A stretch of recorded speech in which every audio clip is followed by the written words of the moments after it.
Hola amigos, hello and welcome to HCS Salt Lake City as we get ready for our next couple of matches throughout the day. I am Golden Boy, the bald man yelling at you right now. This is David Elizabeth Walsh, live in the flesh, as we're going to cover some Halo. Isn't that right, Elizabeth? You were wrong about 7 things about in that intro, and I don't have enough time to correct them all, but we're just going to kind of move on from it. Thank you, Dave. You're truly a good friend. Now, let's get ready for our matches. Actually, we got, who we have? Omid and I believe Alpha Luminon is going to be taking to the stage in just a little bit here. So we'll, of course, get to see Lethal and company. And, wait, Lethal company. Also, I feel like you got to argue that in this pool, this is probably the most critical matchup for both these teams. It's kind of deciding who's going on to the bracket play and who's kind of going home. That's right. That's right. And that's just like the very first match of the day. And so both these had, kind of nerve-wracking. Omid, went 0-2 in pool, so they really got to kind of bounce back here and, solidify their spot in bracket. Whereas, LFX Luminon, they have a couple chances. They have a chance maybe against Omid. They have a chance against Complexity, but this is their best chance by the stats. Oh, without a doubt. I believe Alpha X Luminon team joining us from Mexico, so we'll be seeing what they bring to the table here. We've seen a lot of great Mexican players throughout the time of Halo really thrive. So we're hoping to see some fireworks here today as the boys get ready to take the stage. There you can see them on your screen. And of course, we will be introduced to them more so as the match continues forward. But on the other side, I realized I just looked like a Muppet here for a minute. I was like, my hands are, okay, call me Beaker. But on the other side of Omid, though, I mean, Dave, you got some vets, some legends, some might say, right? You got, guys like Lethal who have won championships, right? Spartan, same thing for him as well. And then on top of that, Huss, a great player in his own right there. And then you can see Lethal, who has been in the game for such a long time. You competed against him. You know his capabilities and what this team can bring to the table. And on top of that, coached by the man himself, Hoaxer. We'll see whether or not Omid can lean on that experience against this very game open bracket team. Yeah, I mean, they're going to have to take it to him right away because, you can't let players like Spartan and Lethal and crew get on fire. Spartan especially. This guy finds, the rhythm that he wants, and it becomes very, very challenging to stop him if he starts to hit those shots. And we were seeing Lethal also find some brilliant moments in the games yesterday as well, so cannot sleep on him in the slightest. And I believe we're going to be jumping into the action in just a little bit. Tall task here for Alpha X Luminon. We'll see what they are able to bring to the table. It's going to be a fun one though, Dave. Yeah, absolutely. Like I said, both these teams, they know what's at stake here at this match. Yeah, and to recap that, right? If you're just joining us and you missed our incredible introduction, this is, a big one because Omid 0-2 in the bracket. So Alpha X Luminon, this is a great chance for them to do so. And this isn't unparalleled, like it has happened before, so that's why we're saying, like, yeah, this is a big match. Yeah, and it's pretty much, obviously, if Alpha wins this match, they're guaranteed into bracket. There's no other way that they can't be into bracket if they win this match. Yeah. I think there's some trickery if somehow they lose this, then they beat Complexity or get in some weird 3-way tie scenario, then you'd have to go to some tiebreakers in this situation. But sure. This is in their hands. Win this, go to bracket. Yep, exactly. And the literal same thing can be said for Omid, who are also in a bit of a pickle as well. No big surprises yesterday as well, Dave. It was all pretty... Yeah, we were talking about that as we were all just chatting. All the casters were like, wait, what were the big upsets or what are the big stories? There's always just something that happens. Not like every tournament's like a March Madness bracket or anything, but there's just always upsets. There's always just unexpected changes that take place throughout the tournament. And just felt like yesterday was kind of like, all right, just higher seed wins. Yeah, pretty standard, no real big surprises. And so I think that just means to say that there's probably got to be a couple shakeups here coming from open bracket. I'm just going to say it's a little unfair for me because I haven't casted Halo since Worlds last year. And, I'm watching the events, I'm seeing all these amazing things happen, and I'm like, man, I can't wait for Salt Lake City. And while I'm still super excited, all I wanted was one upset. Just one. We almost got it with Nemesis and FaZe yesterday. Wouldn't have necessarily been an upset, so to speak, but we of course had that incredible game there between those two teams. There have been great matches, without a doubt. So at the very least, you always know you're going to get that with Halo, but You just want to see a few upsets. So maybe you're right, Dave. Maybe today is upset Saturday. We'll see. Or it's just normie Saturday. We'll find out. We'll find out. We had to restart the lobby, and then we'll be jumping back in. So once you see the players giving a thumbs up, we'll be ready to go. And then we'll be jumping right into the action. I don't know what our series layout is, and they left my information in the back, and Dave doesn't believe in papers, so you know, we don't have info up here. It's just how the government gets more info on you, Alex. Oh, okay. Papers around here. Calm down there, tinfoil hat man. Is that why you were wearing that when I showed up and I saw you had the hat all rolled up to the top? Looking a little like alfalfa? Oh, boy. All right, well, we also got our amazing crew. And by the way, this is not like, Lottie's not up here, so we're very just free flowing here right now. It's just a little wild west here until Lottie gets out here and you know when Lottie's here, that's when the business starts. Okay, that's when we gotta be serious. But right now, me and Dave, we can just be a couple knuckleheads. Absolutely. You know, it's pretty good. How are our friends doing over in the Red Bull seat section? You guys good? You chilling? Yeah. Yo, you guys are loud. Hot damn. I see you up there, girl. What's up? How you doing? Oh, you looking absolutely stunning as well. Way to go, way to go. Love the shirt. I have one just like that, but it doesn't fit me that well. Oh, man. And, of course, if you're here in the venue, make sure you go around and check out our partner booths. There's a lot of really fun ones here. Most notably, that Space Station booth. You actually go and play in the carnival in the back. You get a couple of tokens, and then you can like throw them into a sticker machine. And you put the token in, you get the sticker, and they're all just, most of them are insults to the other teams. So one of them said like Snotify Rebellion or something like that. Another one, there were a few funny ones in there. I think it was like Schmoptic Optic or whatever. So it was tongue in cheek, super fun. So make sure you go check that out here. And if you haven't had a chance to come to a Halo event, what are you waiting for? Okay, clock's ticking, baby. Okay, you only got a few more to attend this year. And we, of course, have Worlds at the end of the year, which is going to be super fun. So, yeah, man. Yeah, great all around, and always super impressed by Space Station. I think out of all the majors, you know, I'm not supposed to show biases, but I would always say that Space Station has consistently hosted my favorite major each year. Oh, I think without a doubt. They go all out when it comes to prepping the booths and the setup here. But without further ado, let's do this. We're kicking this one off. It's going to be Strongholds on live fire. We're going to go out Spartan. Ooh, and actually a great start here for Alpha, as they managed to force a fight over toward that green side, and Spartan had the QT, and he was pretty much dead to rights there because he knew that pressure was coming in from that door on garage side. So they're going to hold down this A and B setup, and they also managed to pick up that camo. So we'll see what they could do with this here as they're trying to make, well, I was going to say a potential trip cap happening, but instead they're just going to have to concede this for the time being. Yeah, and I like the fact that they just secure C. And if you're gonna get stuck one spot, I feel like C is the area that you want to be. Yeah.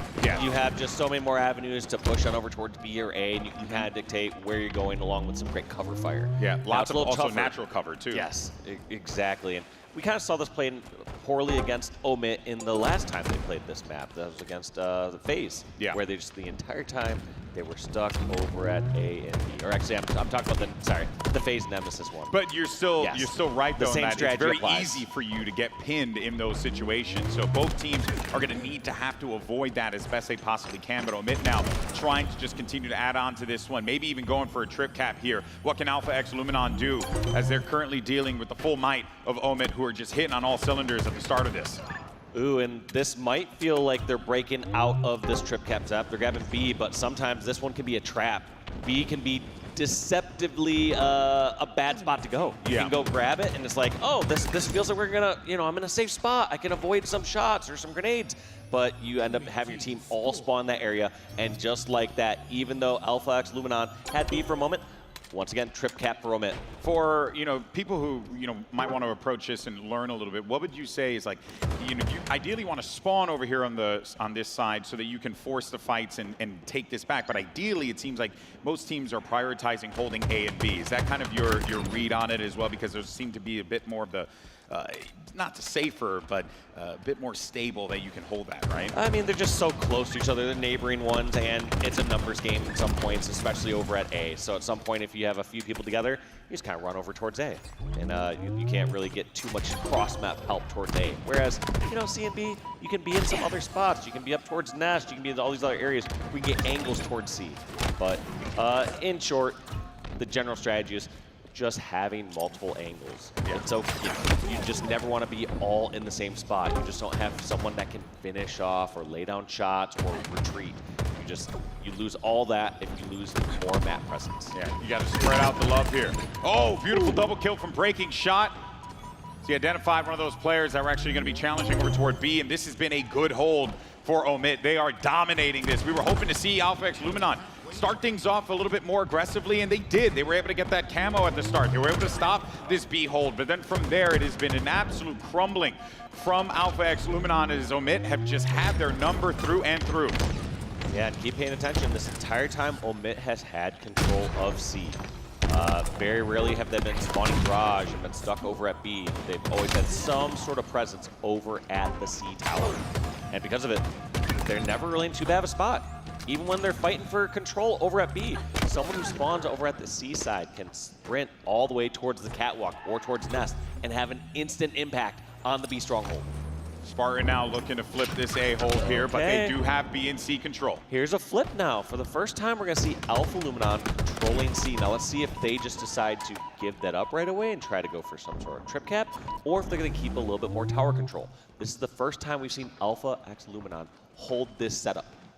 Whether or not they can hold it for a period of time that will get them back into this game is the question. Of course, on Strongholds, very easy to come back into this because of the way the scoring works. So you're starting to see Alpha X Luminon add on to that total here. Breaking Shot, though. Knows that someone's around, but has not been able to target them quite yet. Oh, there's that QT player. He's going to get removed. Can't find it, but just waits for that help. And what a great grenade. The double kill. That should be enough for Omit to at least go challenge this B. And this 1v1's going to decide it. Does Spartan get it? Spartan gets the win, and that's the nice part. Gets to jump right into B and start capturing that. Are they going to be able to chuck the nades in here to stop it? No, they are not. Spartan with that sniper too could be a real problem for them in this position when they make their way through. He manages to hit one, but that's only going to have one shot in it. Didn't see it. So because he has that one shot, no more sniper to work with, and the pressure's on here, but he might be able to get a few of these players weakened and preventing this push from coming to fruition. Yeah, great damage there by Sparty, but not enough. As you see, 3 members down from Omit. Lethal, the last one alive, trying to desperately stop this capture at B. So even though Omit lost all their players, they still had control of 2 strongholds thanks to the heroic effort from Lethal. But you saw what it took for Alpha X Luminon to make that push a reality. They invested so much into that on the Nest side. They were getting just berated as they were making their way over. A lot of one-shots, and you saw that 3 down there. So there, you know, I think it was just a great read from Spartan, really putting himself in a great spot to ensure that he can at least contribute despite the fact that he was already in a difficult position to begin with here. And this has just been clean from Omit, honestly. Yeah, and one thing that also just was, I would say, an unintended benefit that you got from Lethal in that fight is spawns were blocked that entire time that they were fighting. And so Omit, if let's say Lethal won that fight earlier, there's a chance that they could have all spawned at green and been trapped over at B, but instead they got split spawns. They got over towards whether it's mud or training dummies, and they were able to grab C at the exact same time. Taking a look, you got Breaking Shot and Spartan really firing on all cylinders here. Alpha X Luminon trying and hoping that they have a sign of life here in this game, but it is getting out of hand as they're dealing with this trip cap.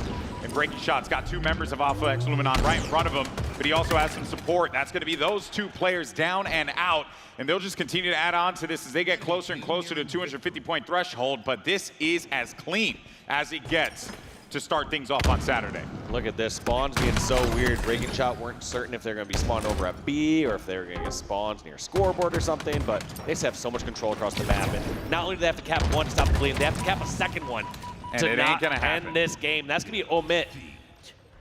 Just an amazing start, 250 to 68. Didn't stop. They were relentless every single time. Every single time that they thought that they had an opportunity, Alpha Luminon, Omit was there. Big clutch plays, right? Lethal with a big win on that green side.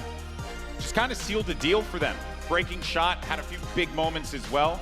Every time we've been on Lethal screen, he's got like a hangnail or something like this. I've just seen him picking at his hands for the 5 minutes prior to this match, right in between games, back at it. And it's like, Lethal, do you need a nail clip, brother? Anyone here got a nail clip?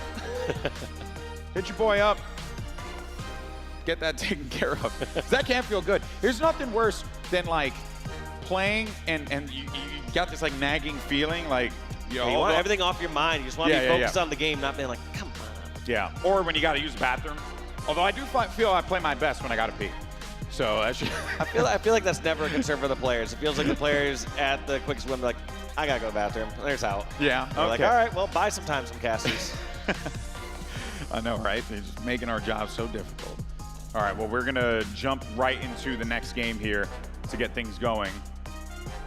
But Omit looking like they have the upper hand in this series. Just based on that one alone, it felt like Alpha Luminon, whatever they had done in that open bracket to get them to this point, that's what they're going to need to channel here in order to take down Omit.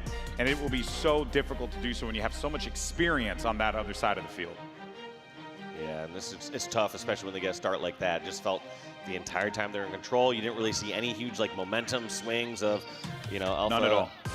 Grabbing a huge double kill or triple kill. And even when we saw there's times where the players got cleared, like 3 members of Omit were down. Lethal in a crucial 1v1 wins it over at B, and because of it, Omit still keeps map control. That was a chance where they could have had a full-on setup and potentially spawn trap Omit, and start to make your way in. Yeah, just backfired on them. Yeah, they just sent the wrong amount of resources or just lost the clutch 1v1, and that's just how the game goes sometimes. But I will say, I was liking those initial starts from Alpha Luminon, so if they can continue to do that and then build off of that, that's exactly what you would want to see. Issue is, Omit's not giving them much quarter in dealing with some of the more nagging issues that Alpha Luminon are having to deal with, right? Like, the positioning game, right? Like being able to win those 1Vs in those clutch situations, preventing people like Breaking Shot from being able to take pot shots freely, holding, areas on the map that give you opportunities to make those pushes happen, like tower side, if you know that there's a bit of a rough fight there. But that's also a credit to Omit, not allowing Alpha Luminon any kind of comfort and no chance to get back into this game. Yeah, no, they just played it well, and they also didn't like overextend. You saw people playing their lives. Sometimes when you start to get big lead, you can start to be like, well, am I gonna go just challenge this for the sake of challenging it? Yeah. Go for a montage clip, and no, doing just everything correct on their end. So Omit looking really strong in the series. I don't have my chair here, so now I'm gonna. This is gonna be bad for my knees, though. I'm 37, people. It ain't getting better. But oh, why? Thank you. Why? I think that was a nice thing. I hope it was. Okay. You're beautiful. Said I'm beautiful? Yeah. Ah, thank you. I know. Now tell my wife. That'd be great. All right. We'll be jumping back into the game in a second here at Slayer. Great opportunity, though, for Alpha Luminon to come back into the series, since we've been seeing those Slayers, the game 2 swing kind of, it goes in one of two ways, but more often than not, as we see with these teams, these scrappier squads, they tend to thrive. But I will say, based on what we were seeing with those 1v1s and those big fights, I still got to give that edge to Omit, man. Yeah, if this is series layout that I think it is there a chance that Street Slayer? I'm not 100%. Might be Street Slayer. Yeah, it might be Street Slayer. And if that's the case, I mean, there's a possibility. There's a good chance here for Alpha. I mean, look, they're here for a reason, right? They fought through that open bracket, slugged their way up until this point.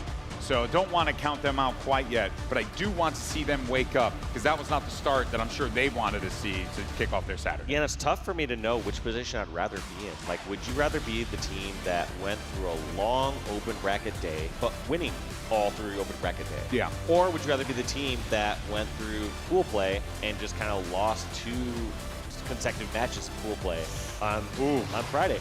And like, both of those are different ruling paths. On one hand, you think Alpha X Luminon has so much confidence and so many reps on their belt, but also had to spend a lot of gas. They had to put a lot of reps in yesterday. Yeah, and also we do got to know too, like Alpha Luminon, I mean, these are players who've been here before, right? And we talk about experience. I know Leor, we've seen his name a few times. I've seen Mahiko as well a couple of times too. So like, these are names that have been present in the scene, have been putting in work, so they know exactly like what they're going to be dealing with when they make their way to the pool play stage. That being said, what would you rather?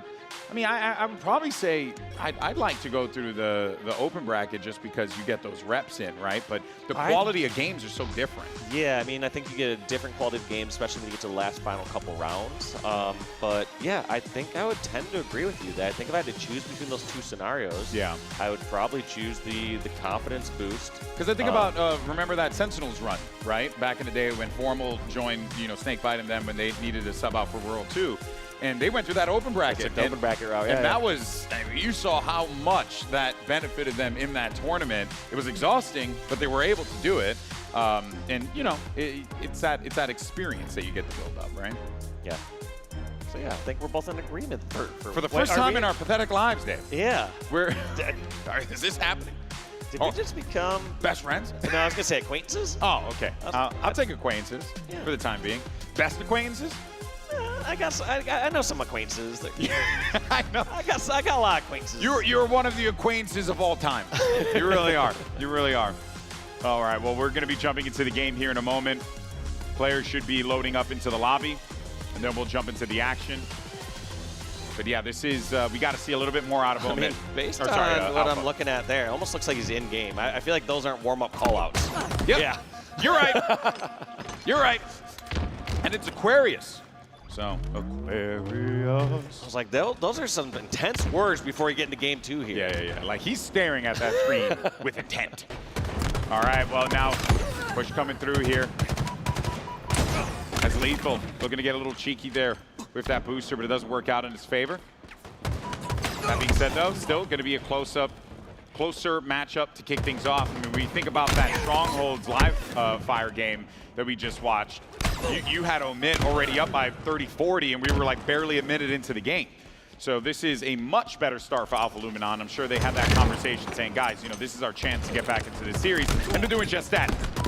Roar's nice play there from Roar, trying his absolute best to get that triple. Honestly, yeah, Roar just, I would almost even say a little greedy, trying to get the 3-shot melee to get the kill rather than just tapping that melee.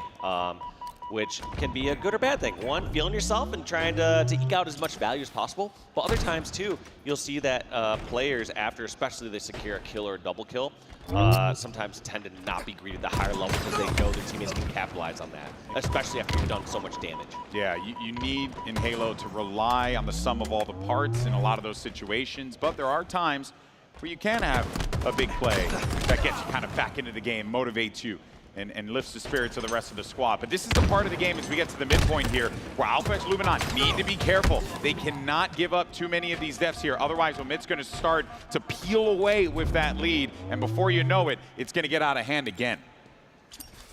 Just like that, 4 kills up. That was a nice insta attempt. Seems like the nade ended up being a defensive nade as that player tried to escape over from top pink.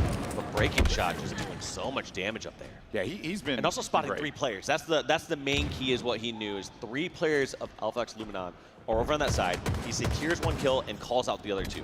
That gives so much freedom for Omit to push across the map. Yeah, now I was wondering where that player behind was actually going to go. He ended up heading on over to Util, and well, it's not going to be long for this world here. As Spartan has been living top mid. He's paying rent. He got a dog. It's great, He really likes the community here. No one seems to be removing him from it, so clearly he has to live there now. His top mid control is going to be really important for Alpha Luminon, and they cannot allow Spartan to be able to just get all of this information with this camo. He is giving them so much intel, and he knows exactly where they are. And a slightly missed insta there. Yeah. Could have went from 2 players dead or 1 shot to Spartan getting taken out with that camo. But once again, spotted out, barked out a couple call-outs there, letting them know they're in the util, and Omit going to clean those up. Huss got the call-out from his friend there. There was breaking shot to back him up. Or that was Spartan, excuse me. All 4 down for Alpha. Ouch. This is where are they spawning? Literally what we were just talking about, how at the midpoint of the game, you simply just cannot be giving up these deaths. And as it gets more and more out of hand here, this is where Omit gets that confidence. And this is a little tough too. All members of Luminon are pushing towards blue util. Yeah. Nobody stayed flag. Nobody pushed towards fridge. And this is where they can get in some tricky situations. They get pinned in one spot. Looks like they now spread out a little bit more, getting someone on flag. And because of it, picking up a couple kills. Breaking shot goes down. Huss goes down. It was actually a good read on that one. I mean, it was a little risky, right? And look, in a game like this, so long as you do things together and you're making those call-outs happen, you know, what more can you possibly ask for? It did work out, but then you see there's some individual skills starting to shine through. Lethal's having a heater of a game here, and let's not forget, they're not getting those power items. And look at those predictive nades. That's what these top pros and players do. They get done with the fight, they know it's too good to be true. They know that they're one shot, so they know they're being called out. They're throwing predictive nades for somebody coming around to try and finish up that kill, to try and turn that battle. So it throws a predictive nade towards bottom pink, and then throws it over at that corner. Yeah, I mean, there were a couple really sick ones as well in that live fire game. Remember that one predictive nade on the player coming out from Nest side. You know, it's just good reads across the board here. And an even better one for Spartan. He sends that grenade. He'll take it. That's going to be a triple kill. Sparty McFly living up to the name here as he is absolutely roaring in this one. Him and Lethal, the veterans, putting up big numbers. Almost 30 kills, 29 between the two of them. Does go down, but man, they're adding on to this. 5 kills remaining here, Walsh. 4 left. GB, I gotta know if you've ever gotten a triple. What is your call it after? Do you say triple or do you say where is it? I say, wow, I got a triple. Okay, so you really say excited. wow and you start high-fiving already. I think my main call is where is it? Because people know you just gotta find out where that 4th kill is. Yeah, so that they can feed it to you. Yes, is that absolutely. What it is, Dave? That's what a team's for. Oh, okay. You are the Iron team, I see. 49 kills here. Zomit's looking for the 50th. One player remaining. Could very well be this one here. Is breaking shots on the hunt. Shoot him right in the face, and that is going to be GG on map number 2. Omit looking great as they win that one 50-35. Another strong scoreline there. I mean, as soon as you're getting around that 50-35 or even greater deficit, those are dominant Slayer scores. Yeah, it tells a story. Especially something like Aquarius. Yeah, it tells the story of where the power levels of each team are, right, at this point in time, where the rating, if you will. And I think if Alpha Luminon wanted a chance to get back in this series, that was it right there. They had those chances, they had those opportunities, they were close with them.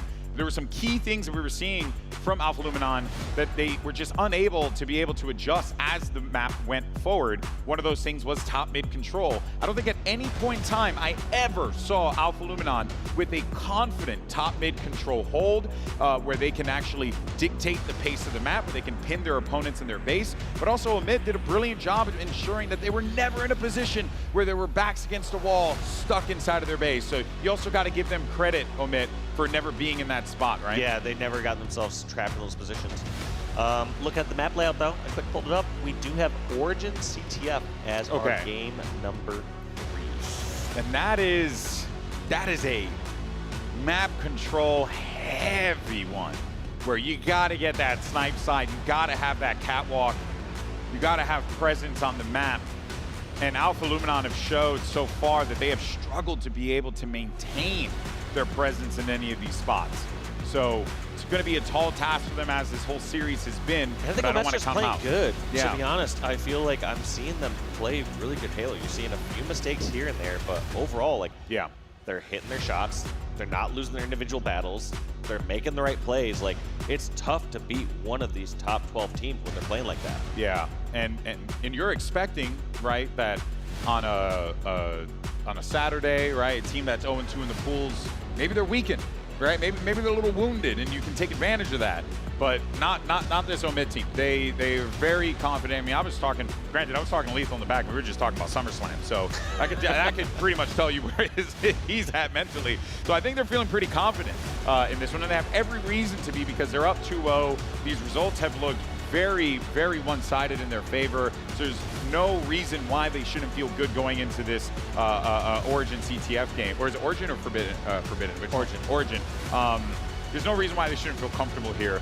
Maybe that could be a chance for Alpha Luminon to take advantage of their hubris and see if they can, catch them off guard a little bit. But breaking shots, hitting those shots like that, that's going to be tough. It is going to be tough, but like you said, I think the mental fortitude of these players and these teams is at a different level than it was 10 years ago. Yeah. There's no question that you just take it game by game. End of the day, sometimes I've talked with teams about this before. It's like, you still just got to win 3 games. Doesn't matter if you're down, if it's 0-0 or if you're down 0-2, like, you still got to win the same amount of games. Yeah, at this point right now, For Alpha, it's a BO1. You know, every map is a BO1 now, and that's how you got to look at it. You can't think about the ladder you have to climb, because when you think about that, you know, you get put in that mental prison, and it's really difficult to dig your way out of that, even if you have a spoon. So we'll see whether or not Alpha Luminon can do so. But truthfully, man, Omit look like there's very little that could stop them in this series, if those last 2 maps are any indication. Yeah, Omit looking like they're prepped here for Saturday, and you know, if they win this match, they're gonna. And I hope they build off of this. I hope they build off of this. If they do win this and they get the 3-0 sweep, like build this momentum going into bracket play, right? Don't just falter at that first challenge, and hopefully, you know, they do find that success. But we'll see, right? Yeah, we'll see. Because like I said, the only guarantee that we have here is if Alpha win this series somehow, they are guaranteed bracket. If Omit win this series, still not a full guarantee. You don't know what could happen the rest of this.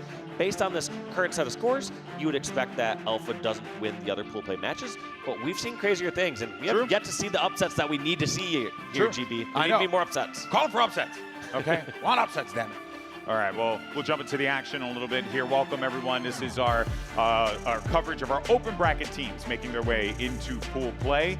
And as we had mentioned before, you know, the show gets serious when LVP shows up. So, you know, be ready for that one. But for now, you're dealing with the 2 of us here and us knuckleheads for the time being. But yeah, we'll be jumping into this matchup in a moment here. Talking about individuals, though, Dave, I'm really impressed with what we're seeing from Lethal. I think he's been having a pretty good event so far. Even with the losses they've taken, it's a very clear effort that he's put into improving his game, I feel like, at an individual level.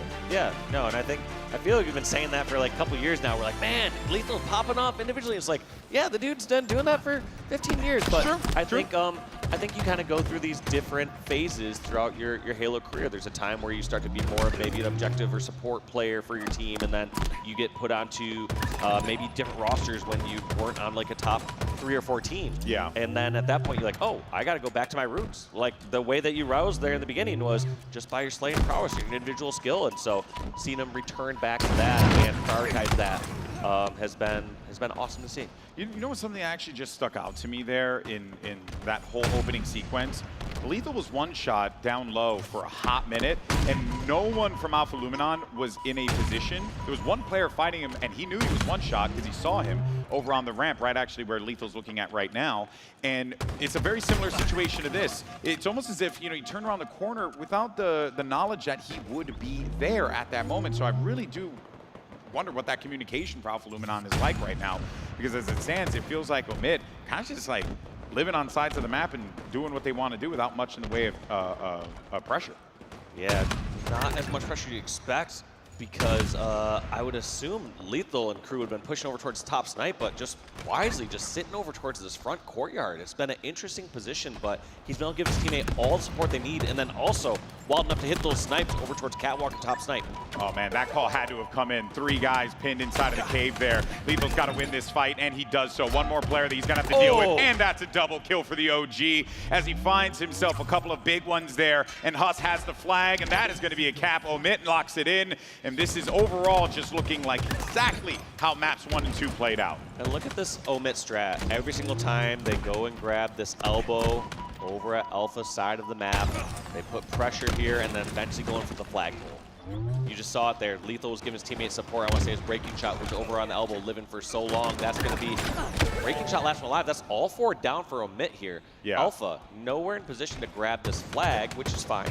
But they're in a position to grab more map control. I was going to say, you could see what the game plan was in that instance, right? Let's just turtle in our base and see if Omit's aggression is something that works against them. And it kind of sort of did, but it was only at the bare minimum. And they weren't able to build anything off of that Alpha Luminon, but at the very least, they were able to stop the bleeding for the time being. Issue is, they have not been able to really control the map. It's been the central theme of the series for Alpha Luminon, and it seems like the problem continues to persist here and now as we see 2 big kills coming in. This is going to be a pull. Yeah, that's Lethal's go sign. That's the green signal for him to grab that flag as soon as he saw that double from Huss, and wisely, look at this veteran, just drops it right away. He's not going to overcommit to it. Some people go with that binary. They just either say, once I'm on the flag, I'm going that until I die. He realized that the situation changed instantly as he saw 3 of his teammates go down. Gorsh now needing to get away from this one. I think he wanted to dump that sniper off on the edge if he had a chance to, but instead, it'll go into the loving hands there of Omit. I'm sure they're looking to put good use of that one. Beautiful shots getting connected by Spartan. Once this guy's got the sniper rifle, you need to watch your face. He's looking for another one here. Oh, actually misses that the potential no-scope opportunity, but look at the help that he's getting from his teammate too. That's exactly why Omit have been thriving in this series where Alpha Luminon have been struggling, because they always have at least two sets of eyes, rather. 4 eyes, 2 sets, looking at players at any given point in time. Just unless they have 3 eyes. Across the map. Oh my gosh. Maybe Spartan is a glass eye we don't know about. I don't know. Spartan getting that perfect hit there. Lethal run this one in, and that's looking like it's going to be the second cap here in the first 4 minutes here for Omit. Yeah, it doesn't get cleaner than this. Right now, what we're seeing is Alpha Luminon. Now, this is an opportunity for them. Probably the furthest ahead that we've seen them on the map, but just as I say that, Breaking Shot gets himself 2 down. Scratch that, though. There's going to be 2 more down, actually going down on the Omit side here, but just some great plays and good communication. Lethal knew, hey, we got to take care of this guy. He's backing up in the snipe. Let's remove him from the equation, and they reset. But it seems like this play has been working out for them every time here, Dave. Yeah, it just seems like they just run the exact same play. Yep. Works. There's 3 kills again. Leor, last one, has to make a stand. He's not going to be able to pick off both these players. Doesn't get either of them. Sparty gets the kill, and Flag is running towards snipe side. All these members here from Alpha are just forced low. Yep. If they were trying to run towards top rockets, they'd get double teamed. Now they're going down low, and they're forced into small individual battles. Big opportunity here for Alpha Luminon to stop it, but they cannot. And that is it. A quick one. 3-0, sweep 3-0 in the game, and GG as Omit pick up the win in dominant fashion. Omit looking good. Now they just have a bit of a break. Yeah. And they just have to wait and see the results of their pool. So they did their part. They had a convincing victory here against Alpha. Yeah, job's done. Job's done from their hand and from their side and out of their hands now. Yeah, and they will be awaiting the results. And as Walshy had pointed out before, had Alpha Luminon won, then it would have been curtains and Omit would have been out. But Alpha Luminon still have an opportunity, 2 more matches. But I think Omit feeling quite good about that, because let's not forget, also the differential as well, pretty big. That 3-0, that sweep puts Omit in a great position. Even if Alpha Luminon managed to squeak a win, you know that that win will come from a potential 3-1 or maybe even a Game 5 victory if they're able to do that. Based off what I've seen here, they're going to need to get back to the drawing board in order to make that a reality. Otherwise, their tournament could be ending here and now. Yeah, gonna be tough here for them, but like I said, not over just yet. They worked all the way out of the open bracket to get to here. They got 2 more matches ahead. That's right. All right, folks, that's it for us. Hopefully you have fun. We did. In any case, we're going to go to a quick break. When we come back, we have plenty more Halo live from Salt Lake City, Utah. Catch you guys on the other side.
What's going on, everyone? Welcome back to the Alpha Stream. Welcome back to the Halo Championship Series. Welcome back to Salt Lake City. Had a wonderful morning, personally. Andy, how's your morning been, buddy? It's great because I spent it with you and we got a coffee. We did. It was great. I also saw a puppy, which was a wonderful way to genuinely start the day. If you have the opportunity to do so, I'd suggest you do the same thing. Put a smile on my face. But Andy, let's talk about Halo. We saw a lot of the pool play kind of commencing yesterday. We saw our big teams really performing well. For the first time this season, it feels like we're going to have a bracket kind of looking like it's going to go as expected. The big teams maybe learned some lessons, some harsh lessons for the first couple of events we had this year. I think so. It's really an interesting sign, right? Because we have had bracket mix-ups all year long, as you say, and it's really been unpredictable. And a lot of even fans would have left disappointed, like Optic fans, for example. SSG fans prior would have left kind of scratching their heads. What happened in pool play? How did we get here? And it's interesting to see everyone, like you said, icing up and not even really letting too many series go to Game 5. Instead, it feels like teams have come here with a new focus for the rest of the year. The roster changes that have been made clearly are paying off for each roster so far.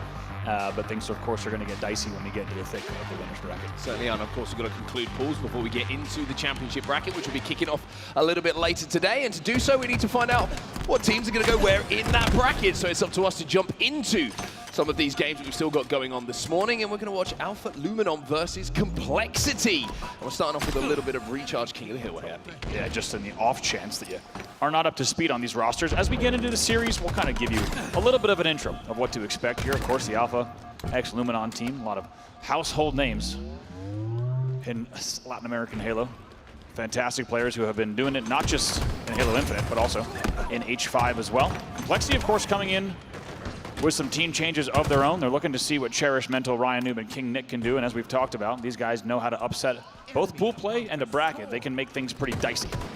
Certainly can indeed. His Complexity are out to a very, very strong start here, though. As you can see, almost capping this first hill uncontested. Finally, will be Alpha Luminon, who do get their tippy toes dipped into the pool, so to speak, inside of that hill. And Lior's going to have to hold off a push coming in from the turbine, potentially towards Pipe. Complexity looking like they're going to try and flood through these numbers, but you can see a couple of kills are going their way.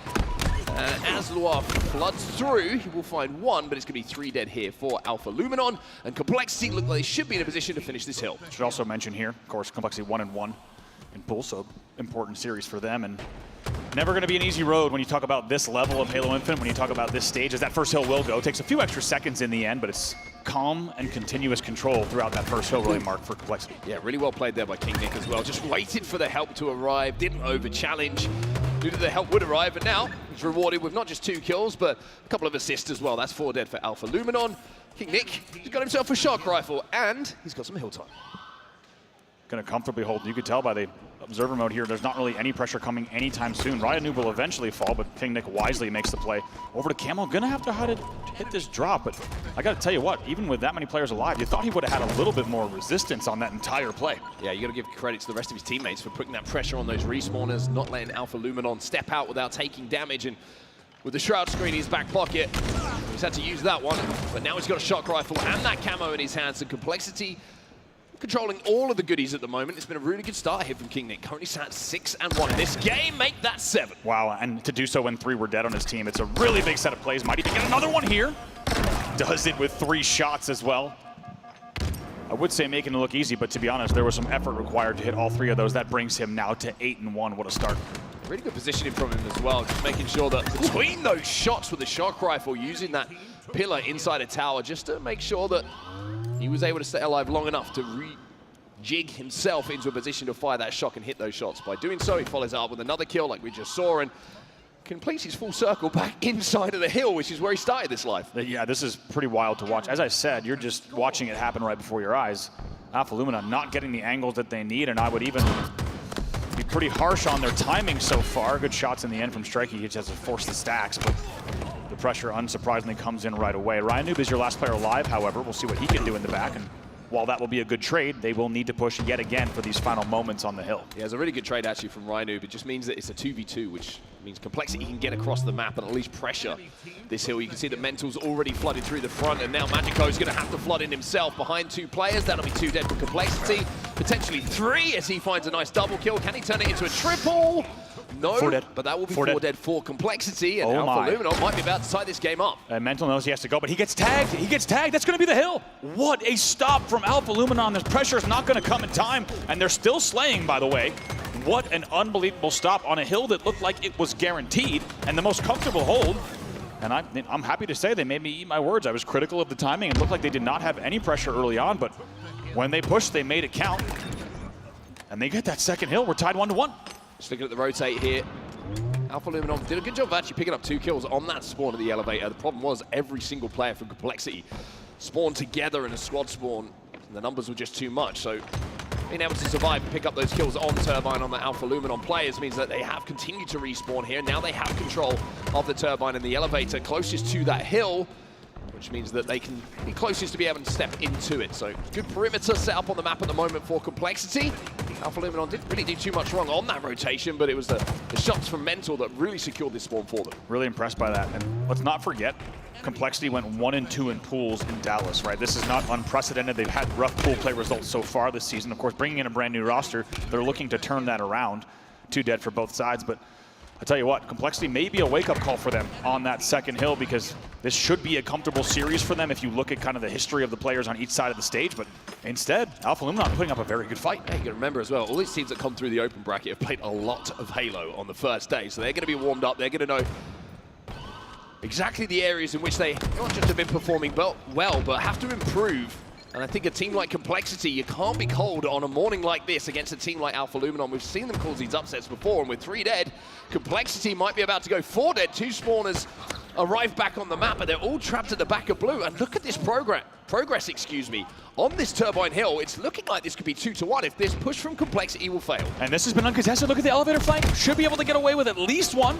Strikey does, the pressure comes in, and all the while it doesn't even matter because all the time he's using at bottom elevator, it's a beautiful pinch. They're going to get the second hill. Complexity already led about 25% of the way to 0, and Alpha Luminon comes back with a huge hold in Turbine to now lead 2-1, and all of a sudden this series is a lot more interesting than I think a few people might have expected. Yeah, you can see the double up coming in from the gold push as well, taking down Mental. It seems like the teamwork is just starting to click a little bit here for Alpha Luminon. When they've got those numbers on their side, they are making the most of them, and that was 3 dead momentarily for Complexity once again, and Roche has this shock rifle in his hands. 2 dead inside of the tower, excuse me, once again. That's going to be, like you say, 3 dead, and everybody trapped across map on the respawn once more, and knowing this shock is in play, they're going to have to double this cross. Very impressed here by Last Time Halo. They lead on this hill yet again, and it feels like once they caught a bit of fire, nice movement here from Roche, as he said, once they caught a bit of fire, they have not looked back. 3 dead for Complexity once more. Those shots clean as you like. Mental last alive, going to try and challenge this hill player. Maybe look for an insta-sploit. Good positioning though from Magico. Will avoid that splash damage as the flood now comes in. Magico making it work so hard just to even access that hill. Mental actually eats a team nade as well on the way in. I like that from Magico. They're going to finish here likely. Let's see on the 1v1. Yes, this should be the end of the hill in just a second. Cherish applying pressure though. And with the strikey pinch, they should be fine. That's going to be 4 dead. Every single player in Complexity will fall in. It's now 3-1 for Alpha Luminon. Wow. Who are lighting up the main stage here in this first game. Roche with some shock rifle ammo to play with as well. Doesn't get the trade in that situation. But for what feels like the first time in quite some time, Complexity get a 3 dead of their own. Same thoughts here. When have we last seen Alpha Luminon 3 dead? That's the first time in quite some time, and the scoreboard is certainly an indicator of that as well. So impressed with Magico's hold on the C plat there. I think a lot of players would have gotten the call out that Mental was 1 shot around the tower boxes and they would have made the push. However, you might have caught that there was a tower 1 spawner. That really could have spelled disaster. He instead holds the position on C plat, forces the action to them, and guess what? He's rewarded because they accidentally team nade Mental on the drop slide. So just really well done here. Complexity, however, not done yet. Already 50% of the way done, but we also have to keep in mind the game clock is under 2 minutes as well. Bottom middle hill, certainly the hardest to cap, you would say, out of all of the ones here on Recharge King of the Hill. Usually a lot of time is going to be burnt off of it. Magico stepping inside of that hill with the camo as well. Trying to turn the attention away maybe from his teammate to try and keep him alive, but now that the attention is towards his teammate, he tries to re-engage on tower, but perfect shots coming in from King Nick. Going to keep Complexity in this game, but they need to turn their attention to this hill after these kills. They're almost just over halfway capped on this bottom middle hill, but like you say, time is certainly a factor, especially with the 2 hill differential between the 2 teams. Still 2 dead for Alpha Luminon. We'll see if Mental can turn this around. Let's not forget, Block gets the back whack. Lucky. We've all been there, regardless of which Halo. 3 dead, by the way. Lior's the last one in long haul. He's going to have to do whatever he can to stay alive. We've all been there, regardless of Halo title, as 3 will fall. We're going to be a staggered 4 dead as well, where you go for the back whack at that angle, and man, are you ever rolling dice. You have no idea what's going to happen. So on the C-plat drop down. An important kill, I agree, though, on King Nick. He will get taken down from the A angle. Yeah, it's an important kill, not just because of the fact that it's obviously a numbers kill. It just flushed that hill player out. When you're looking at game clock here, that can be the difference. Complexity do flood into the hill, they double up on it and get it, but with just over 60 seconds left in this game, if nobody steps in that hill, Alpha Luminon might have just bought themselves enough time to reset here and put some pressure onto Complexity. Complexity, though, they won this first hill pretty convincingly. Yeah, this is the big question is, can Alpha Luminon find a little bit of slaying control? They've been really getting blown out in the slaying department over the last 2 minutes of play. However, they do have a man advantage, about to be a 3-man advantage in just a second if they get this kill as well. That's big. 3 dead, it's going to be a staggered 4, I believe, if Magico gets taken down. No. It's going to be a 2v2 on the map. Now 3 dead for Alpha Luminon off the back of that. Because these elevator spawns, Complexity are trying to pinch them at the moment. Nobody's stepping inside of that hill for now. Just prioritizing a few more kills. I think they want to flush this area out. Complexity force the rest of the spawners from Alpha Luminon towards blue, where they really are going to struggle to have access. Right, no! Oh my goodness!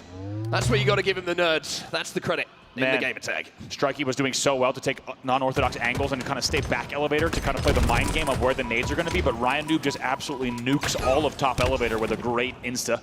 It's what he's known for. He's been doing nerdy stuff like that for a very long time in this game, in this franchise. And as a result, Complexity will have a significant hold here with still 30 seconds left on the game clock. Starting to think about how many breaks Alpha Luminon will have before this game is going to be tied up, though. Maybe 1, maybe 2.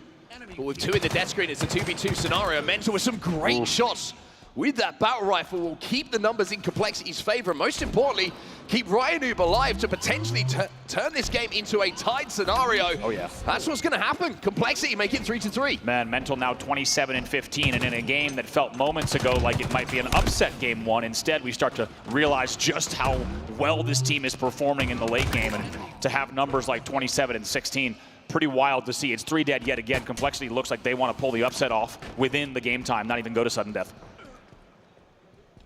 Alpha Luminon all spawning together over at Gold and Pipes. One player just wraps through towards Elevate, you can see that, but Ryan Noob is going to get information on multiple spawners. That means Complexity can form a little bit of perimeter, protect this hill player. Wants to take down to no shields on the batteries. Great repeat coming in from Ryan Noob as well. That's going to be 2 dead. And now he has the freedom to overextend out from this tower position, trying to help his teammates out. There's going to be damage on this hill. Wow. Finds one. And he now steps inside of the hill. 7 seconds left, but of course, we will be going to sudden death. Next hill will win this game. All the shots from Roach are good, but he's about to get flooded. Strikey's your last player alive, and as you say, game timer might tick down, but most importantly, it's continued control here from Complexity. They're looking to pull off the big upset. They were down 3-1, which feels like not that long ago. Alpha Luminon trying to just take a few seconds here as we enter overtime to get 4 back on the map. Magico's going to get a pick. And there's a trade, so a 2v2 on the map at the moment. Complexity, with these kills, though, might be very close to closing this one out. That's going to be 4 dead for Alpha Luminon. And from 3-1 down in this game, Complexity, Ryan Noob, grab that camo, and in a few seconds' time, should take this win.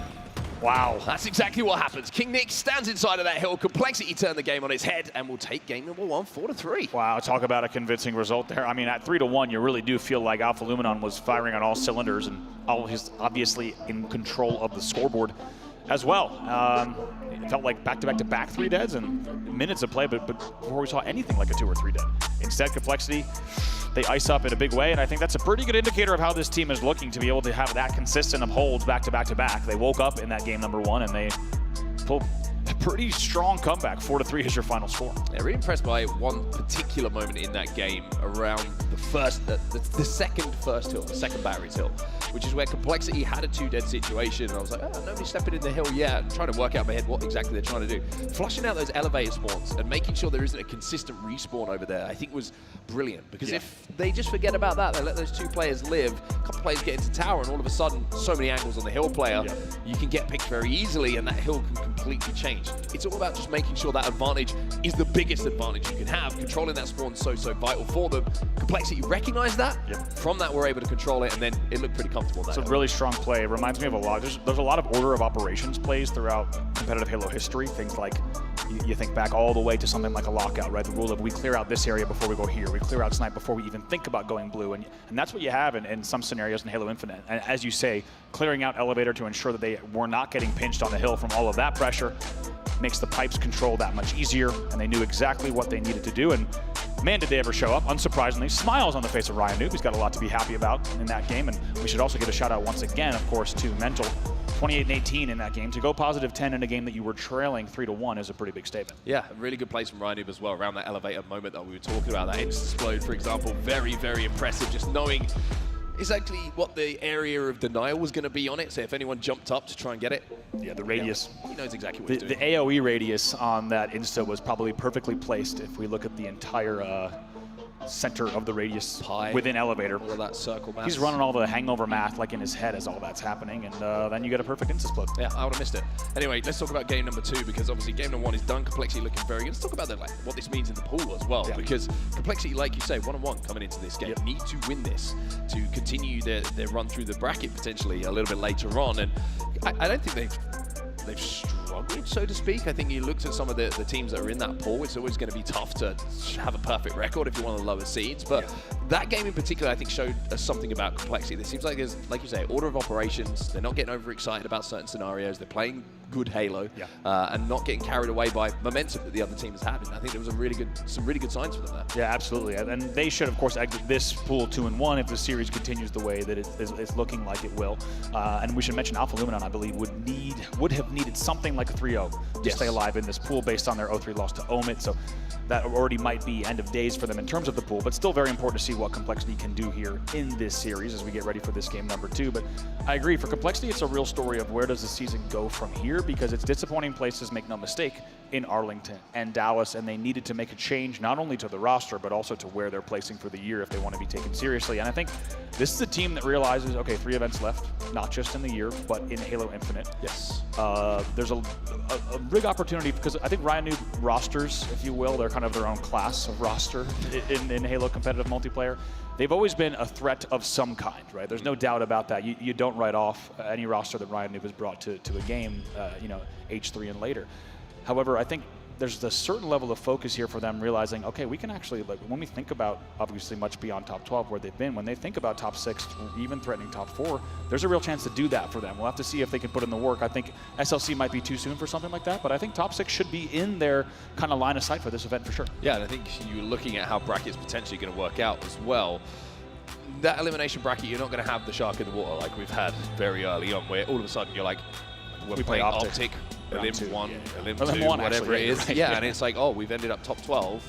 We haven't really lost too much. We lost Optic. Yeah, it's a tough one. So I think for teams like Complexity, who are probably looking at potential brackets, matchups, who they're going to be playing against, there's a clearer route to where they want to achieve before you get the big game, which can really decide the difference between what you expected to get coming into this tournament and an exceptional performance. Certainly. So I think the performances of the big teams yesterday really does give a little bit of a clearer road for a lot of these teams and what they can expect. Right, and those matches that they'll play instead in, say, winners round 1 and maybe a limb 1 or 2 will be more of the standard path, right? They'll be playing opponents that they, as you alluded to, that they expect to see there. So there might be a certain level of, I would say, warm-up, familiarity, things like that, so that when they get into matches where they're fighting for top 8, top 6, top 4, they're not only meeting expected opponents at those stages, but they will have more series and games under their belt instead of coming in, as you said, to a match and then the story is, wait a minute, we lost to one team and we were out of this event. Here we go now off the rip. It's going to be 2 dead for Alpha Luminon, and Ryan Noob almost hits a highlight reel shot. Instead,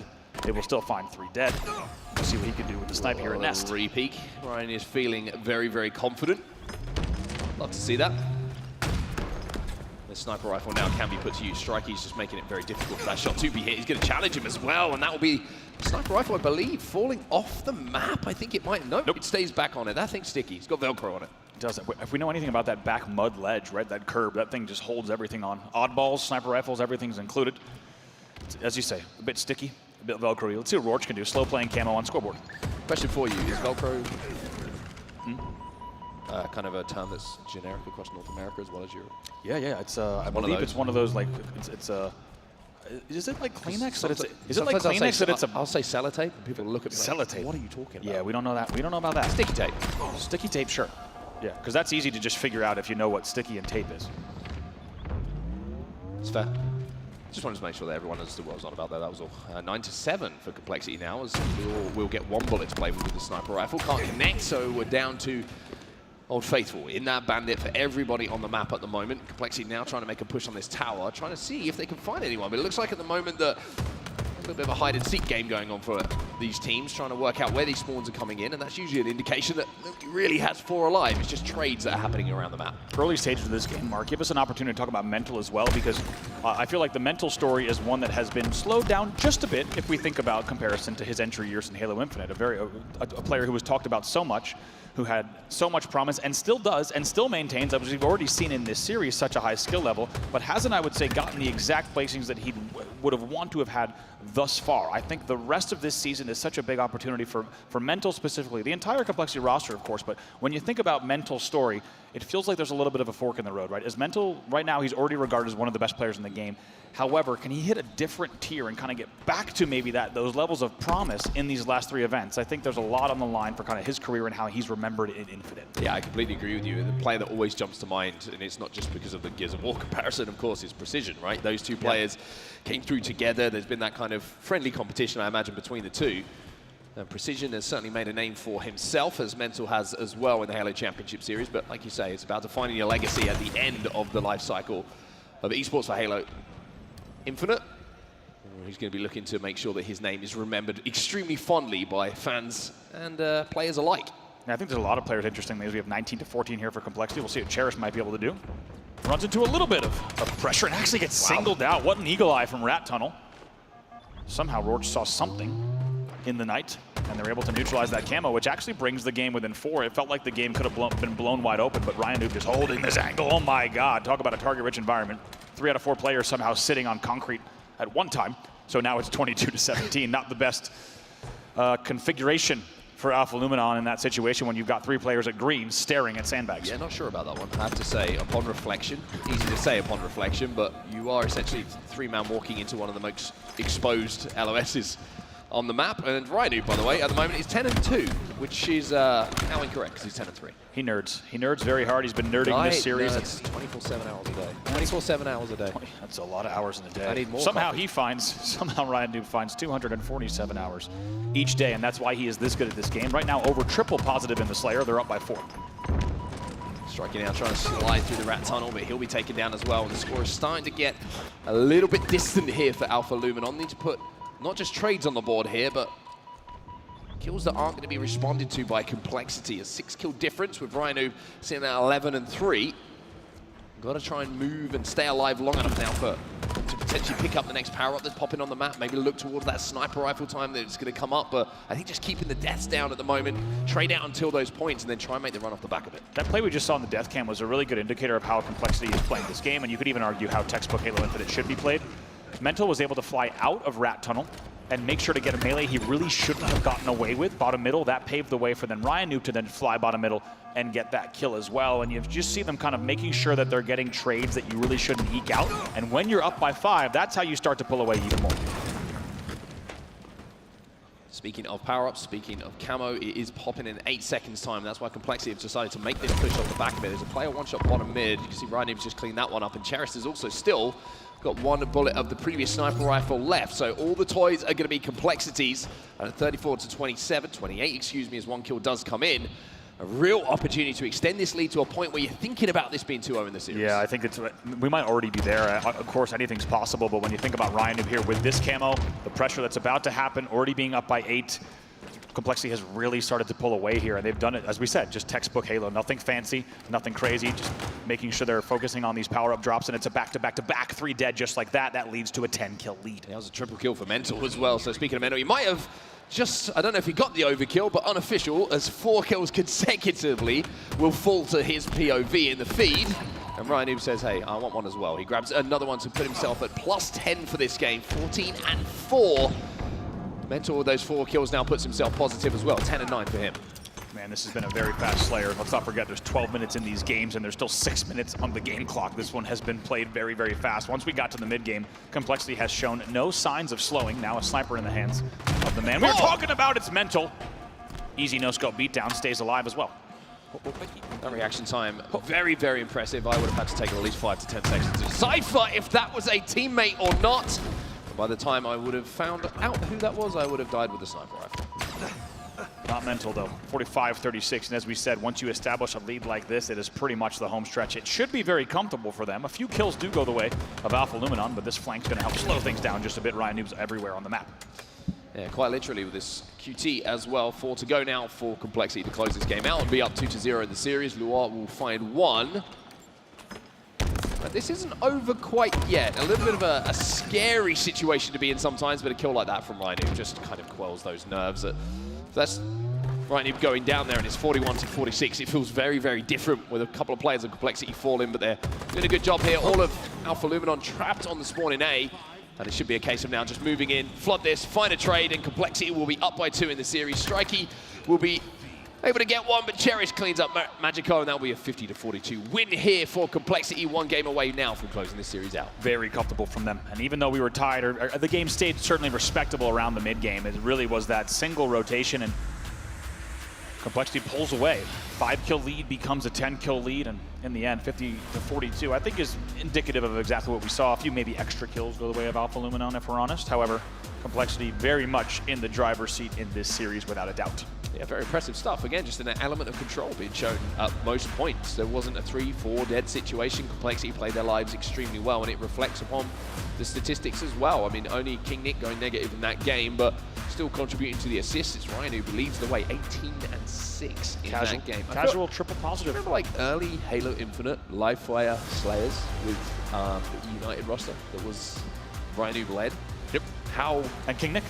How innovative, oh yeah, of course, King Nick was on that roster as well, but how innovative they were on that particular game type. They were so difficult to play. They would just run away from camo players, burn that time. Very, very impressive stuff from them, and it seems like Ryan and King Nick still know how to play that game type pretty well. Certainly, I think what's interesting is the time that they really started to pull away was exactly what I talked about. It was the stacking and finding the trades, right? When it's so easy to pinch Rat Tunnel, but when you have Mental flying out at that speed and then coming around the corner and getting a melee he shouldn't get, you know, as we know at this level of Halo Infinite, one melee, right? Get a melee is what you hear so many times in the comms. Just get a melee. You don't even worry about the trade. Just get a melee, and the whole game blows wide open. Then someone, with the Rat Tunnel example, can poke Keydor. They can poke Rat. They can even pinch from a pillar side, a dummy side. It's amazing how much at this level, and so cool that things like a single piece of melee damage can lead to what then became a 10-kill lead. And it was off the back of simply stacking their 3 deads. Everything started with kind of the right aggression and the right timing, and really they never looked back. Yeah, I think one thing to keep your eye on as well, especially on live fire, is just to control this. I'm going to keep talking about control the sniper rifle. When you're looking at every time we saw a POV, it was Complexity who had that the majority of the time. Also, camos all going their way. So the fundamentals of Halo, Complexity know how to get it done, and you're still seeing that add up to a scoreline that we saw. Yeah, absolutely. And I think Complexity also, I think, is a team that when they're down 3-1 in a game 1 and they bring it back like that, it just adds a little bit more kind of momentum, mental fortitude, confidence, belief to this roster. So because we have more standard brackets that we talked about earlier, I think it paves the way for this team to put things like top 12, I don't want to jinx it here, but top 12 in the rear view and look ahead to what do the last 3 events of this season hold. And even for Complexity, it's such a storied organization. It's a storied roster in Halo, but even bigger if you think back to the CS success, etc. So for Complexity as an org, I think it's important too, right? How is this org remembered in Halo Infinite? If they were to continue on the pace that they've been in 2025, it's kind of a footnote. And instead, they now have the opportunity to exit the season, the game, kind of as a respected roster. That's what I think really is the opportunity for them. We'll see if they could do it. They're starting the road here. Yeah, I like what I'm seeing from Complexity so far today, and then we have to wonder how their road's going to look. Should they be able to close this series out? Of course, we've still got some games to play. Nobody ever won a series 2-0 in a best of 5. No. Still have to get it done. But I think the fact that we saw them win the objective and the Slayer convincingly gives you a pretty good indication of where you would expect this series to be going. Yeah, I would say also there's just been no real, aside from when they found themselves down 3-1, which you could argue was just a really nice piece of Slayer rotations that came in from Alpha Luminon. Aside from that, and I think that's kind of erased by the comeback, right? You're like, actually, they knew what they were doing, and they found a way. So I haven't seen a lot of signs of concerning things in this series from Complexity. I didn't get to watch, we didn't get to see their earlier series, but sometimes when you see a team who's playing a lower-seeded opponent, you might see kind of a little bit of gaps in the armor. Get a bit carried away with certain situations. Yeah, exactly, and things that you worry about. As we jump right into the game. Game number 3 here, if you're just joining us, it's Complexity versus Alpha Luminon, some of the early series of the day before we head into bracket play. It's an early lead for Complexity in the series, as they've, in the end, found a lot of comfort here, leading 2-0. They're 1 game away from closing out the series. We'll see if they could do it here. On the streets, we ball. And that's exactly what we're doing here with some Oddball on streets. An opportunity here for Complexity to close out a sweep against Alpha Luminon. That's going to be 3 dead. Cherish finds 2. King Nick will find another as well. And with the camo still up and Alpha Luminon still with players in dead screen, it's up to Magico to try and stop that camo getting collected cleanly. And he finds at least 1 kill, but Mental will collect that camo thanks to his teammate throwing it back and sacrificing himself. Yeah, Cherish was the sacrifice there. Really nice play. You'll notice he didn't try to pop. Unsurprisingly, he was just trying to get that camo to benches, and in doing so, made a way for Mental to be able to grab that. Of course, great mechanic, different from prior titles. Of course, the ability to make a play like that. In the end, early lead here for Complexity yet again. It's another bonk on the head. I want to see a bonk medal. Bonk should be a medal. Bonk should be a medal. Like, whoa. Beat down from above. You have to fall like a certain amount of feet. Or meters. The question is, would it be a typical Jeff Steitzer bonk, or would it just be maybe just like a noise? Maybe a new one. Maybe bringing in a new era of Halo. I do feel like it's a very specific kind of, it's a very specific move. And also, as we said, it's a high-risk move where somehow you think you're about to bonk someone on the head, and before you know it, you're getting ninja. Yes. Yeah. I mean, Been there before. There's scope for that, and I'm willing to talk details. Dollars. That's sure. 20 points on the board here for Complexity. As 2 will be in the death screen for Alpha Luminon again. Rhino. Bonk. The reverse fakie, goes for the bonk, doesn't get it this time. Magico will be last alive and trying to wrap towards the pink street, but Cherish is already on that oddball. You can see Magico traps in the cafe at the moment. Rosh is going to be close to him, but... Was that? I think thoughts? I think the idea... Let me talk to you. Okay, thoughts on that? Let me talk to you. Yeah. We wanted to push the grenades away, but unfortunately what happened... Stick, by the way, into the L. ...is he pushed the oddball back. It was, we're gonna have to get a confirmation on exactly what I just witnessed, because it felt like Cherish was once again doing the dirty work in the L. He's like, I'm coming, I'm gonna toss this thing in, don't worry. And Ryan Noob just kind of yeets Cherish and the oddball back into the fray. I think you're right, though. That probably was the intent. Nice shots coming in from King Nick, unsurprisingly. It will be 2 dead again for Alpha Luminon, and unanswered so far. 33 points and counting on the board for Complexity. Yeah, 2 perfects in a row. Really good shots coming in from Nick in those situations. Cherish now, he has a go, and I tell you what, Complexity is shooting straight right now. That's 3 fights we've seen from their POV, and it's only taken them 50 bullets to the bandit to get 3 kills. Nice work from Cherish on the cheeky bottom B-stairs angle. That's hard to shoot through from the other side if you're challenging from benches in pink. By the way, King Nick already 9-6 in this game. Quite a start for him. Alpha Luminon yet to get a second of ball time collected at the moment.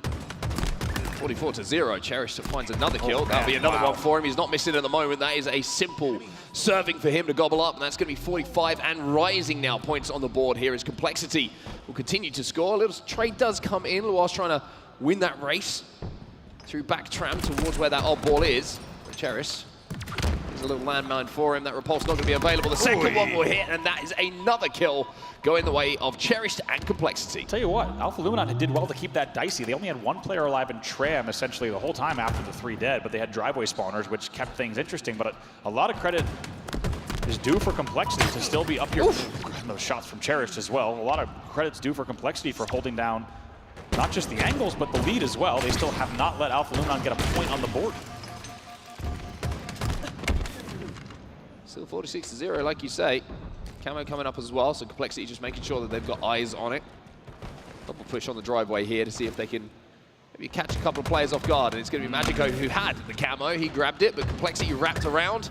Damage was done. They neutralized that, and still 0 points on the board here for Alpha Luminon. They cannot get their grubby little mitts on that oddball. You could tell by Mahiko taking that angle around benches. He definitely did not know that there were 2 players on a B rails angle, that you would never kind of turn that corner in that fashion if you thought, and try to pop camo on benches if you thought you might be exposed to that angle. So you could tell Complexity once again, even though they did not have perfect map control, they took the exact route that they needed to keep things not only dicey but in their favor. And that's kind of been the name of the game. It's even though they haven't had perfect control, they've always made sure to keep things at least kind of fast-paced enough to maintain this lead, and as we said, still scoreless for Alpha Luminon. Yeah, they got their hands on the ball for just a second. Luar is going to run this one back in. Will there be 1 point on the board? Yes, there will. So a start of something here for Alpha Luminon, but pressure already coming up that pink street, as you can see.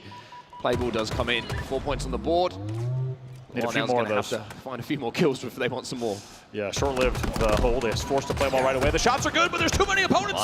Lior gets 2 players to 1 shot, but in the end, the help was too strong. 2 dead for Alpha Luminon. King Nuck is going to just hold here once again and add more to the Complexity total. Looks like pressure's coming in B rails and driveway. Double positive here for King Nick as well. 16 and 8 at this point with some on-ball time as well. Jeez. Not bad. A very impressive series so far from Nick. I like what I see. King Nick's been a player that you and I have had kind of in our spotlight for a good reason for a very long time. He's had dominant performances and sometimes performances that have left a little bit to be desired. He looks very good, as you say here, at 17 and 8. Stalker rifle as well. You imagine that he's going to be able to increase that statistic line, a killing spree for him, but is going to finally be ended there. The Psychic enough to get the trade, but there was another player on the B stairs that took him down. As we jump over to Mr. Noob.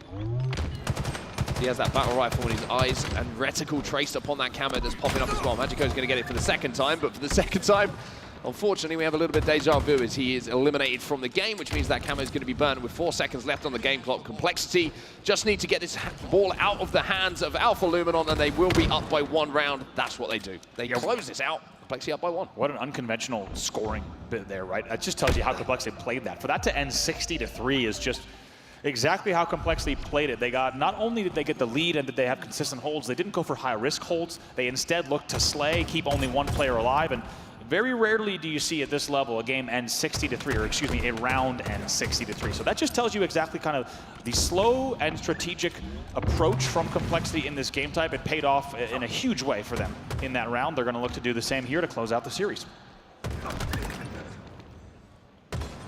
2-4 for Complexity off this opening break, so Alpha Luminon get the better of the numbers. Camo's coming up as well. You can see 2 players already flooding bottom middle. This is where they started to have a little bit of success in that first game, the recharge, when they started doubling up a couple of lanes together when they had that numbers advantage. Looking to repeat something similar here, but Complexity doing what they do best. That's not moving, trying to spot out this camo, but they get the first pick, and they have a little bit of early ball time here. 2 dead, 3 dead in a second. See where Cherished is. This might be some early hold time coming in. Cherished all the way back here on B stairs, so this should be time for them, and we'll see if Alpha Luminon can try to turn this game around. Oh my, Cherished. Good shots from Cherished. A little bit of help coming in as well from a spawning teammate. A little bit of an overextension there from Rorschach, I think, in that situation as well. He had the camo, maybe got the call out. There was damage on those stairs. Thought he could get the clean 4 dead, but just the timing just a little bit off on that push. Now Cherished is coming in with a precision tool in the Stalker rifle and slowly picking the opponents apart, even with a dipsy doodle here, and gets an assist. 16 and 8 now for Cherished off the back of this run. Finally, he's going to be taken down and end that little run that he was on. Complexity now have that ball in their hands back at Tram, where they got the majority of their time in that first round. 20-10, at least something positive to talk about here for Alpha Luminon. Loire just takes the direct route. Front door. That is known as the crow flies. Yeah, absolutely. Just breaking down the front door. Knew he had the timing. Not always easy to take that. Oh, no ammo. No ammo. Ryan Noob will punish him for that one. Will also fly right back out to help. Beautiful timing there. He was still low shields and got hit by an extra nade, but that's the type of play that you need to be able to make, is identifying even when you're weak and have taken additional damage, when can you poke, when can you help a teammate and catch the opponent off guard to allow for a 2v1. That's exactly what he does there, and they will now take the lead. 3 dead here for Alpha Luminon. Last player alive is going to be here. Well, he was there, but it's going to be camo popped by Mental as well. Really smart decision from him. You heard probably the communication from Complexity there is, challenge him, I've got your help, we can kill him before he kills you. That's exactly what happens, and now Mental gets away with that camo. Another perfect in the feed, by the way. This time it was Cherished who picked that one up. Oh my, look at this. Just beautifully Mental done, dude. Looking for this double kill. He's going to start throwing dollar bills at this guy in a second. Mental comes in, and I think it was actually a teammate that's with a team nade that gave him that kill initially, but the double kill was all him. I was hoping he was going to challenge, and he does! Turns on him! That is disgusting, using the palm tree as a friend. Oh my goodness. And by the way, the entire time he had 2 spikes that he didn't even use at all in that engagement. Even when you had someone dancing on the pillar, what a piece of play from him. And I think everyone was hoping he would check trash or have a call out for trash. In the end, gets 2 shots down and absolutely turns on him. Beautiful piece of play from Mental, and off the back of that, Complexity has once again tripled the score of their opponent. And now, once again, they're not too worried about oddball time. They're just slowing things down. Roche has actually got it here, inside a tram for Alpha Luminon. But again, it's just momentary seconds. Nice little jump comes up. King Nick goes for the stick. Comes up unsuccessful. Goes for the, yeah. Was hoping that one of those would connect and maybe just try to play that balcony a bit better, and gets punished in the end, but it's going to still be 2 dead for Alpha Luminon. About to mean maybe 3 if Lord runs into some trouble. Yeah, you can see Complexity feeling very confident at the moment, even with no shields. Mental knows that the help is there, and he can continue firing this bandit, knowing that someone is going to be in a position to clean these kills up. 60 points on the board and rising as 3 will fall for Alpha Luminon. Last player alive is going to be out towards PD. I think. Split spawns here. But look at these Good bit of awareness there for Complexity. They saw that nobody was spawning PD, even though they probably had tabs on where that last player alive was. Mental drops that ball, turns around, immediately gets some damage down, but the split spawns have cost Complexity here, and Rosh is going to have himself a camouflage here. Pretty mean split spawn, to be honest. PD and back tram, and that's going to lead to a camo, as you said, and a hold as well. Maybe make this game a little bit more interesting. There was a lot to talk about how well Complexity had initially played that.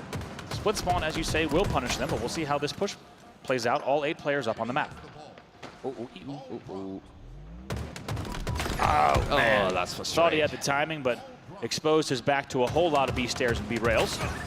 And as a result, it's 2 dead for Alpha Luminon. Now make it 3 dead. Last player lives the war. Yeah, Complexity should be able to get this ball. If they choose to, they're going to do exactly that. They've got information on where not only the last player alive is, but also these spawners as King Nick tries to buy enough time for the rest of Complexity to get in a position to finish these kills. Instead, looks like they're going to just soak up a little bit of ball time here at Tram.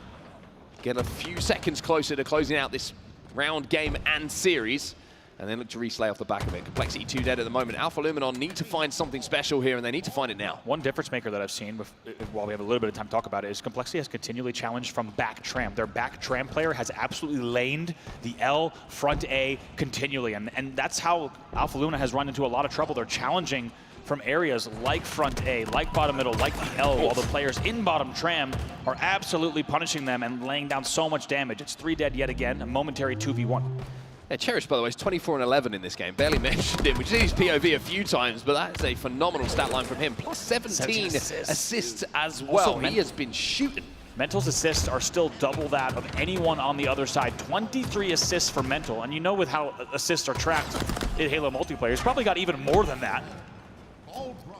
18 and 24 assists now. Unbelievable numbers here, as Complexity will hit the 82-point mark and only be just shy of 20 points away from closing out, as you say, the round, the game, and the series. Yeah, Mental with the Richie Hines stat line at the moment, which is 0 in the KD, but a huge amount of assists, eclipsing every single player in the lobby. But this is a chance now for Alpha Luminon to keep this game going. 48 points on the board. And it's rising, and they have camo in the hands of Magico here. Now, they need to play this well. The first pick's so important for them, especially when you have this power-up. There's not really an excuse to not get this first pick, but it's not going to come. And it's Mental this time who hits the perfect. Yeah, Magico needs to figure out something quick. Needs to get into the fray here at Ivy. He's able to grab one, but just going to trade it out. 4 dead. It's a staggered 4 dead. Rosh is your first. He's going to be a PD spawner, and that could be it. Cherish with the first pick on the respawners as well. 88 points and rising, 10 more points, and Complexity will complete the sweep here and go to 2-on-1 in pools. It looks like no one from Alpha Luminon is even close enough on the map to challenge Rhino. That will be the game, that will be the series. Complexity with a 2-0 here, a 3-0 in the series. They sweep Alpha Luminon aside and will be feeling very confident going into bracket play. Certainly a lot to be proud of there in that series. They were tested, they were down, as we said, in that game number 1, just in case you missed it, to come back from a 3-1 deficit in King of the Hill recharge, instead winning that 4-3, which was the initial statement of the series, and really they showed no signs of slowing or looking back thereafter. A very good series and a very good pool play result. In the end, for Complexity, they'll be very happy to have turned around the pool play results, as we said, 1 and 2 in Dallas, and instead they can look ahead now to bracket play. Here's a look at the stats. Yeah, some statistics that certainly stand out are those of Cherished and Mental for different reasons, I will say. By the way, Ryan Noob still goes positive. Everyone goes positive, to be fair. No bad stats on the side of Complexity, but Cherished with the 26 and 14 performance, but those assists, 24 of them, and goes +1 as well. Mental's positioning must have been absolutely on point for the entirety of that Oddball to come out of that with that stat line. Yeah, it's really encouraging. If you're fans of these players, of this Complexity roster, it's a really encouraging series to watch because, as we said earlier, there are times where you'll see a higher-seeded team winning a series, but maybe showing a bit of a weakness or maybe a tiny bit of lack of coordination or timing or cohesion or things of that nature. So instead, to see Complexity looking like they've got everything dialed, certainly a good result for fans of this squad who want to see them turn their season into a much better result. Yeah, for Alpha Luminon, not too much to talk about really to take away from that. You know, it's been a hard run through the open bracket to find their way into the pool play, but unfortunately, it's just not going to work out for them in this series, and they're going to have to do some work moving forward. But Andy, I mean, speaking of moving forward, we've obviously finished this game, finished this series, and Complexity looking extremely good as they move towards the championship bracket. I've got to be honest, I woke up today with a spring in my step, because I feel like championship bracket today, those big games, you're going to have to wait just a little bit, but there's still potential for some very interesting early games. I think everyone's got eyes on potential Optic Nemesis that could work. Yeah. Could happen. We'll have to wait and see if that happens. Plenty of history there for sure, but for now, that's going to do us here. We've got plenty more Halo coming your way from SLC. We'll see you in just a few.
Hello everybody and welcome back to the Halo Championship Series SLC Major. And Dan, we've got a tasty one coming right up with Space Station actually on show. Yeah, Space Station with a chance to kind of put the final nail in the coffin here. Sadly, things haven't really gone too well thus far. I think open teams are always going to struggle a little bit when you come into a pool like this with so many experienced teams, but now you get to the final end of the gauntlet and you're going up against the best team. It could be a rough one. Yeah, I think expectations for this team coming into this, they could probably cause a little bit of an upset, but we haven't really seen that. And the 3-0 loss to Complexity is really almost that final nail in the coffin, if you'd imagine. Yeah, I mean, if that wasn't the final nail in the coffin, this is going to be the third, fourth nail, banging them in, sending them home. But, you know, there's always that opportunity of the what if, the miraculous upset. We have seen Space Station in the past lose out to teams of lesser value, some might say, but I just think this one will be too tough a task. We have, like you say, we have seen teams cause the upset in the past. I remember way back LVT's team, King Yep. J, they caused the upset. And do you see something like that? Is there some sort of hope down the road that this could be a Game 5 win? Tell me. No. I would love to say yes. And you know me, I like to be optimistic. I like to always say there's that chance, there's that what if, but you'll see when we get into the series layout, it's the same one that you would have seen yesterday when teams were competing, or if you've been watching any of the Bravo stream. It's 1 versus 4, starting off with Fortress capture the flag. It just is not a good series layout for an underdog team to try and beat one of the better teams, in my opinion. You mentioned it when we were on B stream, Fortress CTF. Usually the team that is more controlled, more set up is gonna win that game. I think when it first came out, maybe you've got a chance as the new team being like, oh, brand new map, you know, maybe we've got a chance. I can't see it happening. I have to be honest. I think it has to be said as well, it's very commendable for these teams. We're seeing time and time again, the 2 LATAM teams, the international teams, even you're seeing the likes of Ascending Baseline who didn't make it through this time, but you see that Mindfreak has made it. So 3 of the 4 international teams have actually qualified for pools. So international Halo is looking very strong. Do we start to consider, and by we're not involved in this process. We don't make the rules. You know, LATAM and the Aussies used to have a spot in pool play once upon a time, and there was a lot of complaints. They don't deserve the spot in pool play, but they keep making it back. That's all I'm gonna say. But I guess to earn your spot completely, probably need to try and be taking down one of the teams that is already in pool play, right? So maybe it's the right decision. I don't know. Tough to say. For better minds than ours to really be debating, I would say. But you mentioned already about the series layout. Fortress CTF is going to be game number 1. What is it you expect to see here? Because we already watched Optic Gaming sort of dominate their series against the open bracket team. Do you see this going a similar vein? I think Space Station will give them a walloping here. I think this is going to be very one-sided. A chance to really warm up those guns for the SSG roster, for the hometown heroes. They will be expecting to win this one 3-0, not just in the series, but also in this flag game too. And there's a lot of question marks coming into this. We spoke about it yesterday about SSG, about their practice building into things, but they've gone unbeaten in pools thus far, and it looks as though if things go and shake out the way they should, this should be business as usual for this SSG team. Yeah, Falcated at the moment is the KD leader. He was the MVP of yesterday's competition as well, and has he found the perfect blend of a roster just to elevate him to that next level and really show what he is capable of? Because there's always been signs of Falcated and what he can do, but then other signs of, you know, should he have been doing this? Was he the reason why they lost that fight, etc., etc.? So there's a lot of things that were asked about him, but now he's starting to answer those questions, and it just seems like he is in a comfortable position with his squad. And he's been no stranger to the top of the KD leaderboards. We've seen that time and time again, even on the FaZe roster, and I think, like you say, maybe other parts of his game came into question, but on the KD leaderboard yesterday, I think he was like 0.37 above the person below him. So that's incredible stats he's been putting up. Yeah, and if he carries on playing in that way as they get deeper into this tournament, then SSG become a genuine threat to the top of this tournament as well, whether it be the likes of Optic and Shopify or even FaZe Clan, of course. I think that when you look at the power level of teams, you've kind of got Optic and Shopify 1 and 2, and then FaZe SSG should realistically be 3-4. I was about to say shields up, weapons up, but that shield was a little bit low, so we are underway now. Fortress CTF on board with Falcade, but not a bad place to start, but we're very quickly going to switch gears over to Suppressed. Reason why? He's got that overshield. Yeah, overshield in hand, in chest, wherever, doesn't matter. 3 are going to be dead. And I mean, Space Station could already run this one, and I believe this is going to be a cap within about 40 seconds here, Shurs. It's this speak about marathons, not sprints. Well, Space Station Gaming sprinting out the blocks. And rewarded with a flag capture already, and it's going to go from bad to worse. This is going to get ugly. Stellar gets a double kill, ripping faces. This could get ugly, folks. Second flag on the go. Stellar has the sniper, will get taken down, but that flag is moving, grooving, and is slammed home 2-0 in less than a minute. Space Station coming into this one with intent. They are not letting up whatsoever. They want to get this one done fast. It reminds me once upon a time of Eric Brona, Mr. Snipedown, saying the game has started to his opponents and finding themselves down by 2 in less than a minute. Another flag being pulled here, 2 down by Alpha Luminon.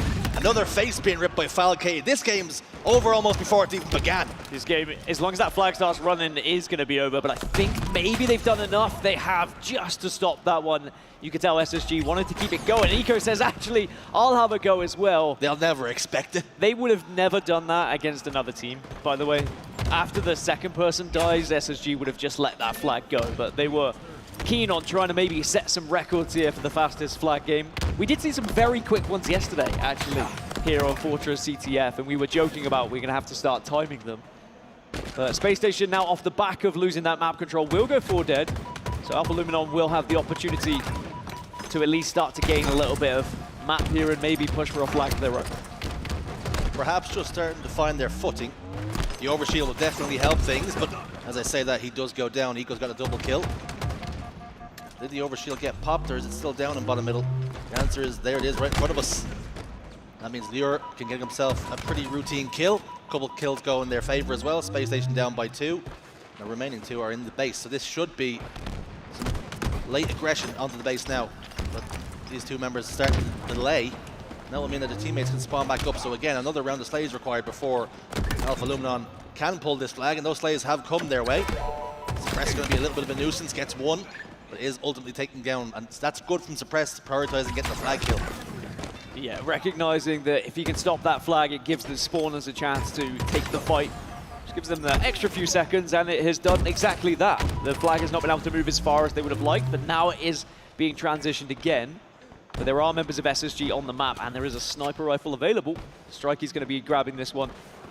A chance to try and gain a flag here, actually, but it does get returned, and here we go. Here's the danger position with the snipe. The danger man, Strikey. Set up over towards the snipe side. Just whiffs on Suppressed, and is that going to come back to bite him in the backside? We're about to find out. Peek over towards the armory, but he does go down. Just that one missed shot can be enough to make that push crumble. Got to be hitting those. He'll know it as well. And now there's only 1 member left of Alpha Luminon, and Space Station can start to regain a little bit of control after their explosive start. But Overshield's up in 20, so I'd imagine they'll be a little bit hesitant to get too aggressive here. Probably play this one a little bit safe. Perhaps Alpha Luminon just stunned right off the break. 2 flag caps in very quick succession, it must be said. Rorsch, though, fighting off the back foot, settled for a trade. Suppress has got sniper rifle in a very powerful position over towards top middle, looking to provide some cover fire for Eco. Instead prioritizes the overshield, which is a heads-up play from him, and now they can think about a push of their own. Yeah, it's 3v3 on the map. Oh, if he had hit that, that would have made a real difference, but Stella's going to do the job anyway, and now it is going to be a 3 versus 1 on the map. There is going to be a couple of kills going Strikey's way, so that might help them stop this flag, but the trouble is the overshield's just going to allow Suppress to get past that initial wave of bullets, but Alpha Luminon wise to it and do get aggressive in the right area. Stellar putting down good damage. Falcate was down to no shield, did try and get the flag touch. A lot of pressure being put out there, a lot of output, but fortunately for them, flag has got sent home. Space Station have got to think about doing it all again. Well, just like that, suddenly it's pretty even on the slays. It was very one-sided to start with, but since those first 2 flags have gone in and Alpha were able to stop the third, they're actually really finding a rhythm in this game, and they are making it difficult for SSG. Especially this man on your screen. Make it his 17th kill on the board, and is really trying to propel them into having at least an opportunity to get back into this game. Magico having a bit of a weird game. 3 and 12, you think that's terrible, but he's got 10 assists, so he's involved in a lot of gunfights, and those kills are being converted. So that's some good work from him. You can always look at the stat line and think, am I having a bad game? Is that player having a bad game? But involved in so many gunfights, outputting so much damage. The teamwork's starting to build something now where Alpha Luminon. Unfortunately, just a caliber of players they're playing against, they will not get too many opportunities, and they've got to make Spacestation pay. Doesn't get the beat down, does Falcated. I wonder if SSG were just a little bit too eager to try and finish this one off in mere minutes. Had they been a little bit more patient in those opening stages, they maybe could have converted that flag, but just allowing Alpha Luminon back into the game means that we end up with this position. But 3 are dead on the side of Alpha, so that flag can start to move. Again, it's going to try and be trained across. Good use of the repulsor here from Stella too. It's almost like a relay race. Stellar's gotten all the way back. The overshield did provide the cover that was required, and Space Station Gaming do get the final flag cap. A pretty routine win in game 1. Very routine, almost embarrassingly so to begin with. It was almost a 3-0 with a couple of members getting 0 kills, but credit to Alpha Luminon, they did do very well to actually get back into that game, especially in terms of slays, but never really showed enough control to get a flag really on the go to get back to their own base. I think SSG were victims to their own play, to be honest.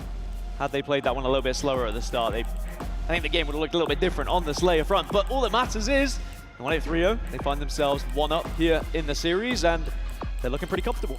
And I want to commend Alpha Luminon as well, because they showed great resistance in the end, because you could very easily crumble after going down 2 so quickly, but they found their footing. They started playing some good Halo, but unfortunately they'd already given themselves so much to do. Yeah, I think that gaining the confidence from that first game where actually you do get a good amount of kills on the board, you are winning some gun engagements. Going into map 2, you're like, all right, so we've got a feel of how SSG are playing. We know that we can beat them in certain fights. Let's take it to them in this Slayer. Let's show what we are actually made of, and let's at least give it an effort. Let's not go out whimpering here in this tournament, but instead let's take it to the hometown heroes. And we always talk about how important confidence can be. And maybe perhaps you look at Alpha Luminon after losing 3-0 to Complexity, the confidence and the momentum just isn't there yet. And the problem is, we speak about it, you practice and practice and practice online, but when you come to land, you cannot make mistakes.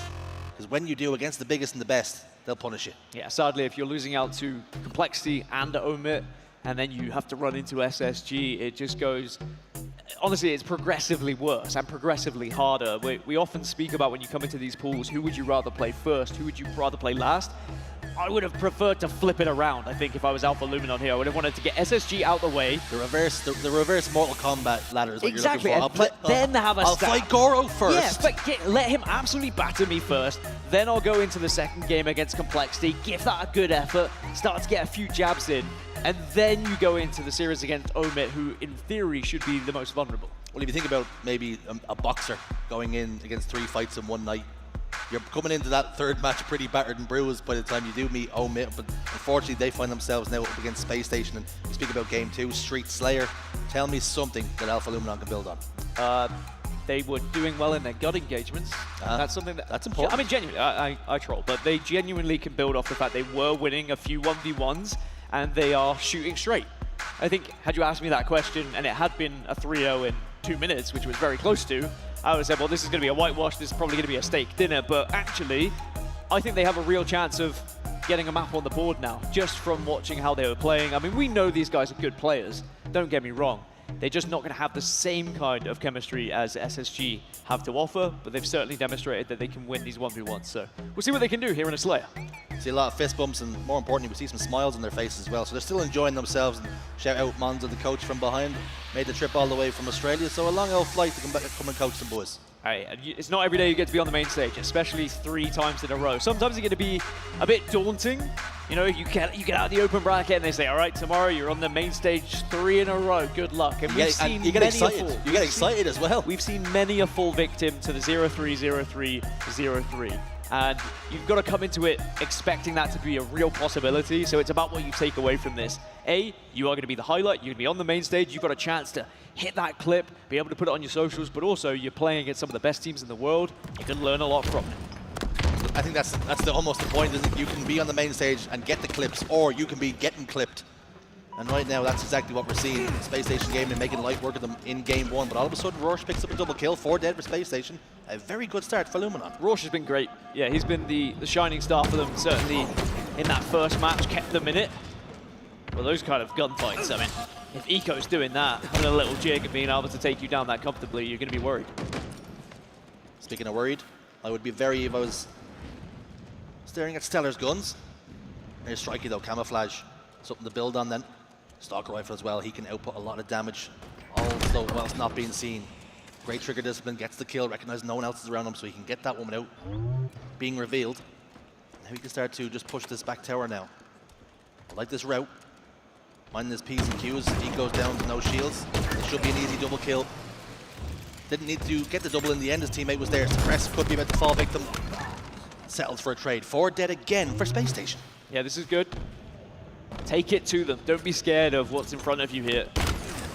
As I said, that a lot of this confidence will stem from all the gunfights they were winning in that first map. You just don't really want to allow Space Station to get comfortable here on Streets, because if SSG get all 4 dead, and then they get to start playing the game they want, that's when this can get a little bit ugly. So instead, keep them off spawn. Keep them on their split spawns here. If you notice that 2 are down, start pushing those 2 members as well. I know I harp on about it, but it is so important not to allow a team to find their structure. And you mentioned something yesterday as well, and I think it's actually very important. Sometimes when you get into these series, you start to play against the names rather than the players you're playing against. You see Eco, Stellar, world champions, and you almost freeze up a little bit because you don't want to be embarrassed, and you play a little bit differently, you freeze almost. And that's what Alpha Luminon have got to make sure they still play their own game, play the way I got them a ticket to this dance. Yeah, I don't think it's something we talk about loads or often enough, is the mental battle against certain names. Not just the big names, but also throughout Halo when you are constantly being outgunned by someone. When you see them, naturally your brain says, I don't really want to take this fight because I know what's happened the last 3 or 4 times. And that's a difficult thing to push past as a player. And I think for the last 20 years, people have been trying to work out how to do that. I mean, is there a...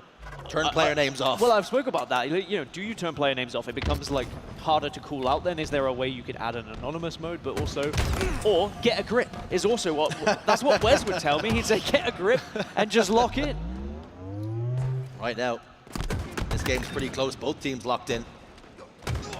Striking's over towards Heaven. Warsh will step out to finish the kill. It's an awkward fight. Suppress gets it. Double. Stalker rifle to play with as well. He will look for these fresh spawners. Magico stepped out before minding his left and his right before crossing the road. The streets can be very dangerous out here. Not from traffic, but from stock rifles in the hands of Suppressed. I don't think we've actually mentioned Suppressed as much as we could have as well. I mean, was part of that change, of course, between FaZe and Space Station. An incredible player. When Suppressed gets going, he can be a game changer. He can carry a game by himself. And I do think he's an excellent addition to this SSG roster. I think with names like Eco and Stella behind you as well, they do give him similar freedom to how Falcated has. I mean, Falcated and Suppressed very different players with the angles they take, the positions they find themselves in. But Suppressed really can dominate a game here. And at 29-29, Space Station were behind a little bit, but now they've been able to wrestle this one back. And for Suppressed, he's one of 3, he's a triplet. He's got 2 other brothers who also compete in Halo. Do you think there's some real bragging rights that he's the best, not only in the house, but most times in most servers? For all I know, they could be swapping a different player plays each time. Oh. You know? Yeah. How do you know? Yep. I mean, you would know. People have to keep tabs on that. That's important. I joked about it earlier, saying when you come into pool play and you play against the open bracket teams, could you bring in the reserves? Just like in sports, but... Rest the main team. Keep them fresh, injury-free. Bring in the sub. Allow someone to have an extra couple of hours of sleep. 36-36 though. And Alpha Luminon are certainly keeping this one competitive, and they really want to get that map on the board. And especially with this camouflage as well now, they just need to work with Magico. He can feed them that information, and then they can go for some sort of pinch. A little bit of poke damage from Magico. Unfortunately for him, as soon as he was revealed, Space Station pounced.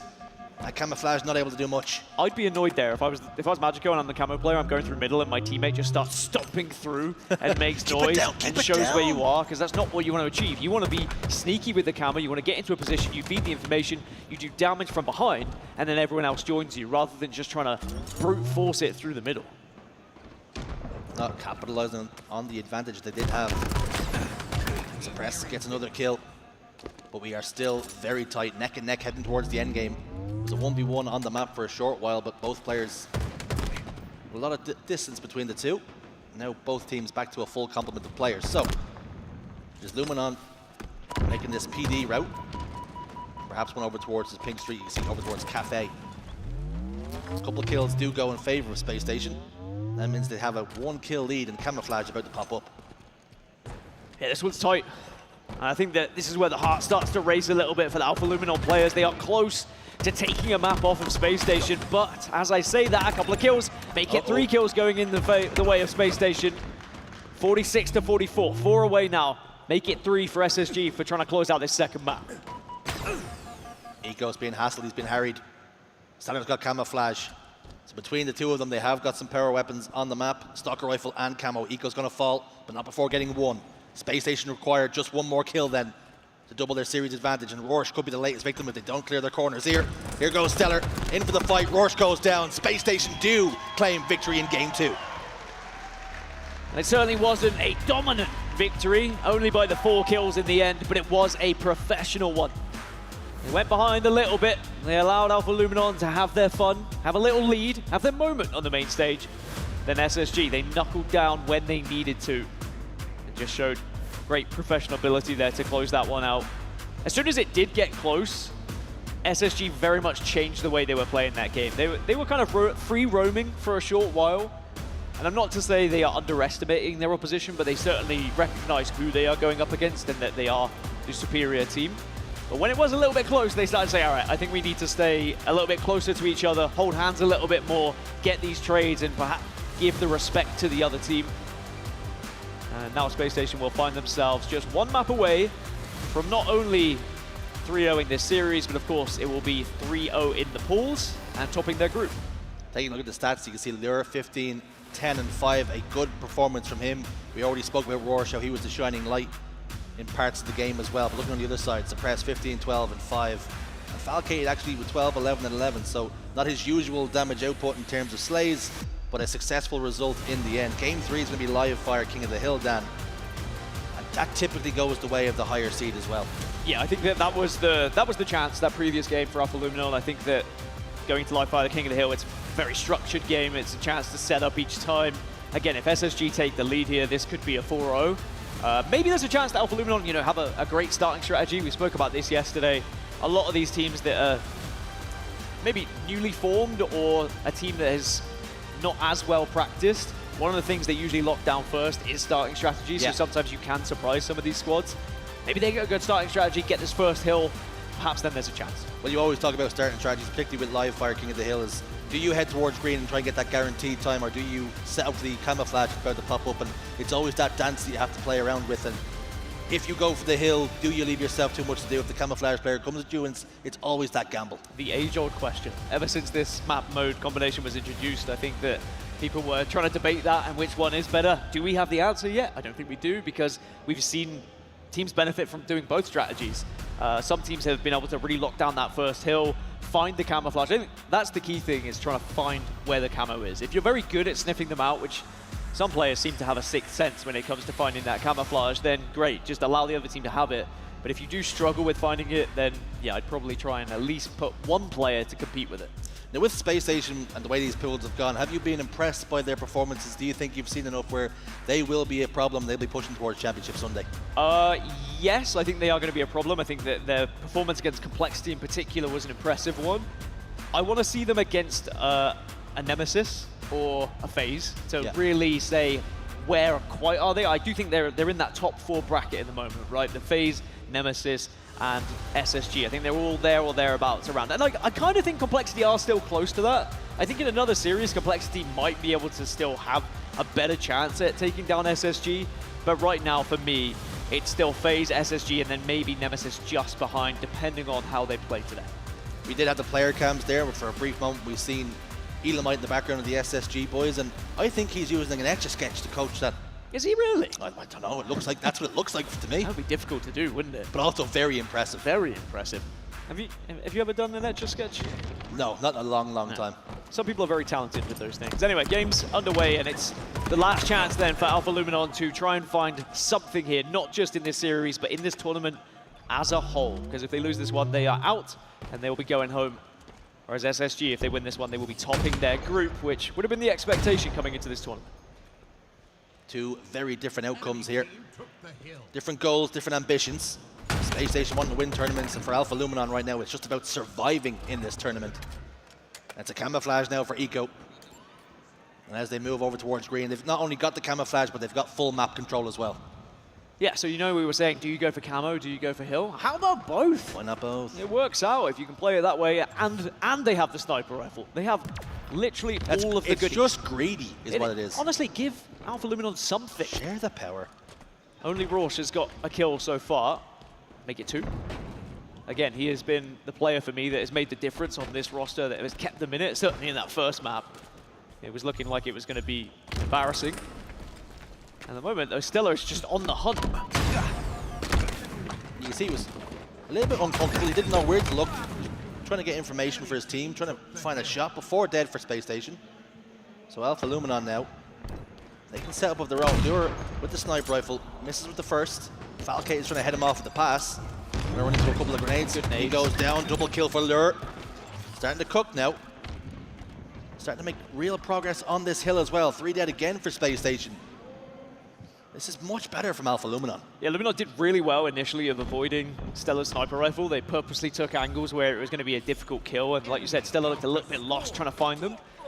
3 dead though, and Lure is going to be the last remaining player with this sniper. Needs to hit one of these, but doesn't. And sadly, that probably means SSG are going to convert this first hill. Warren shot across the bow. Stellar jumps in and out of the toilet. Keller's killing spree locked in for Lure, but unfortunately for him, Spacestation still have full control of this hill, and the first score should go their way. And immediately thinking about rotating. There was a moment of hesitation there at bottom middle where they were like, should we, shouldn't we?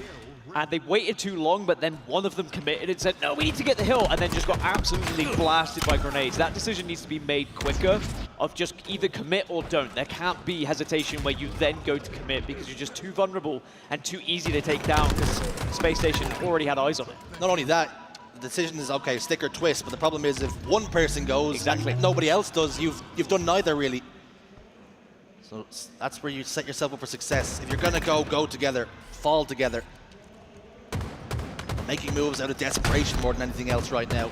Magico's got top tower though, and the camouflage still to play with. Trying to keep SSG at bay. But Suppress has now just whisked away the sniper rifle. He heads towards sandbags. Eyes trained over top middle now. First shot won't find a home. But he's not done just yet. He really just wants to take this player off of tower, or the player he thinks it's tower. Does find a double in the end. Suppress just kind of mopping up kills of the damage that's being done around him. Again, that's what I'm saying about the team that's been built here. That's exactly what Suppressed can do. Just be that final little bit of firepower you need after doing the initial damage.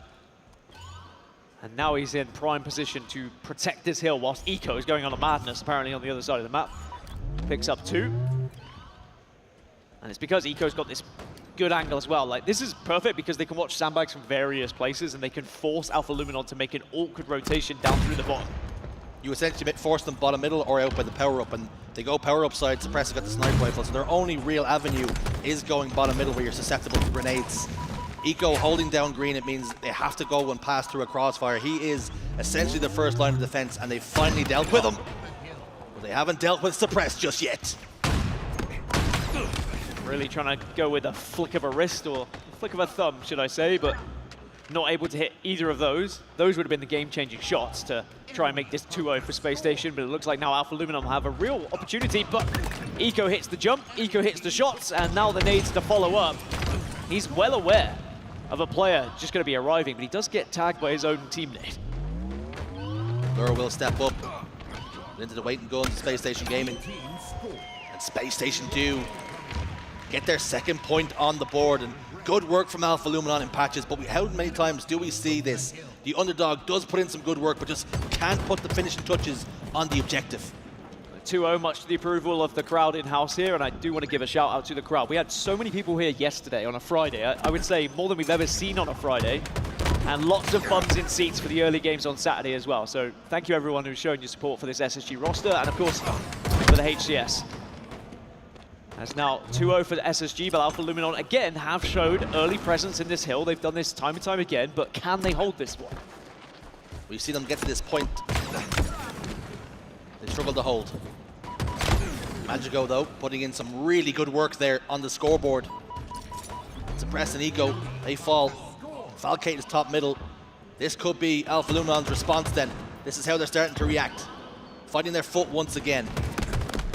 Unlike the flag game, there's a lot more time to play with here.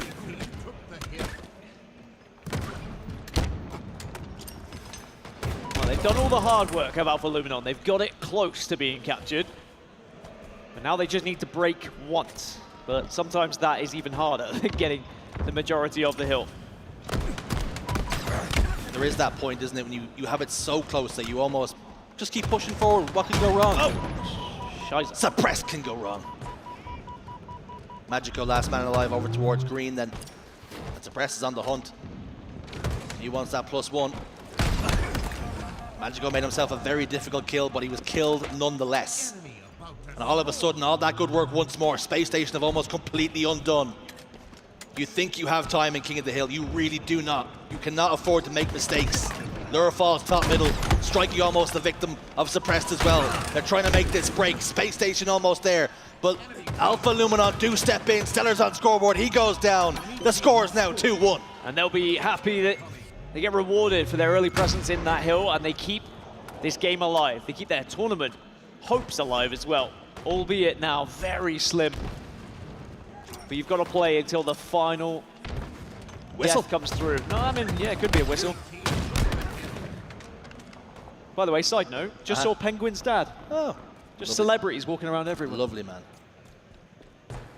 We do get a lot of family support here at HCS. It's very good to see. It is. I remember my parents taking me to my first event when I was 13. They were terrified. They still are. What was your Even first at event? 33, they're still terrified. Dad, please be safe. 20 years on, still worried about their little boy.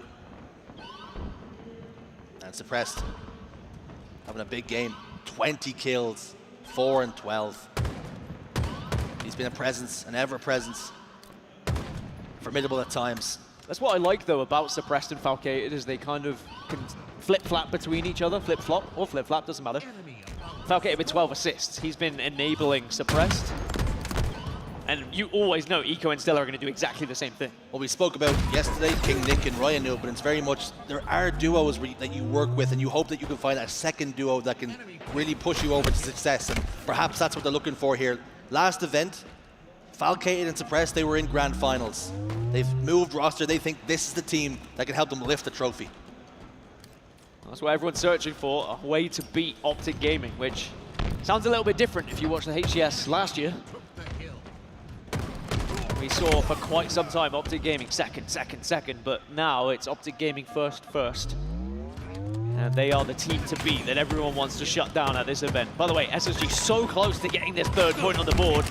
Stella trying to do it himself, but can't quite convert from mud. Alpha Luminon throwing everything now at this fourth hill.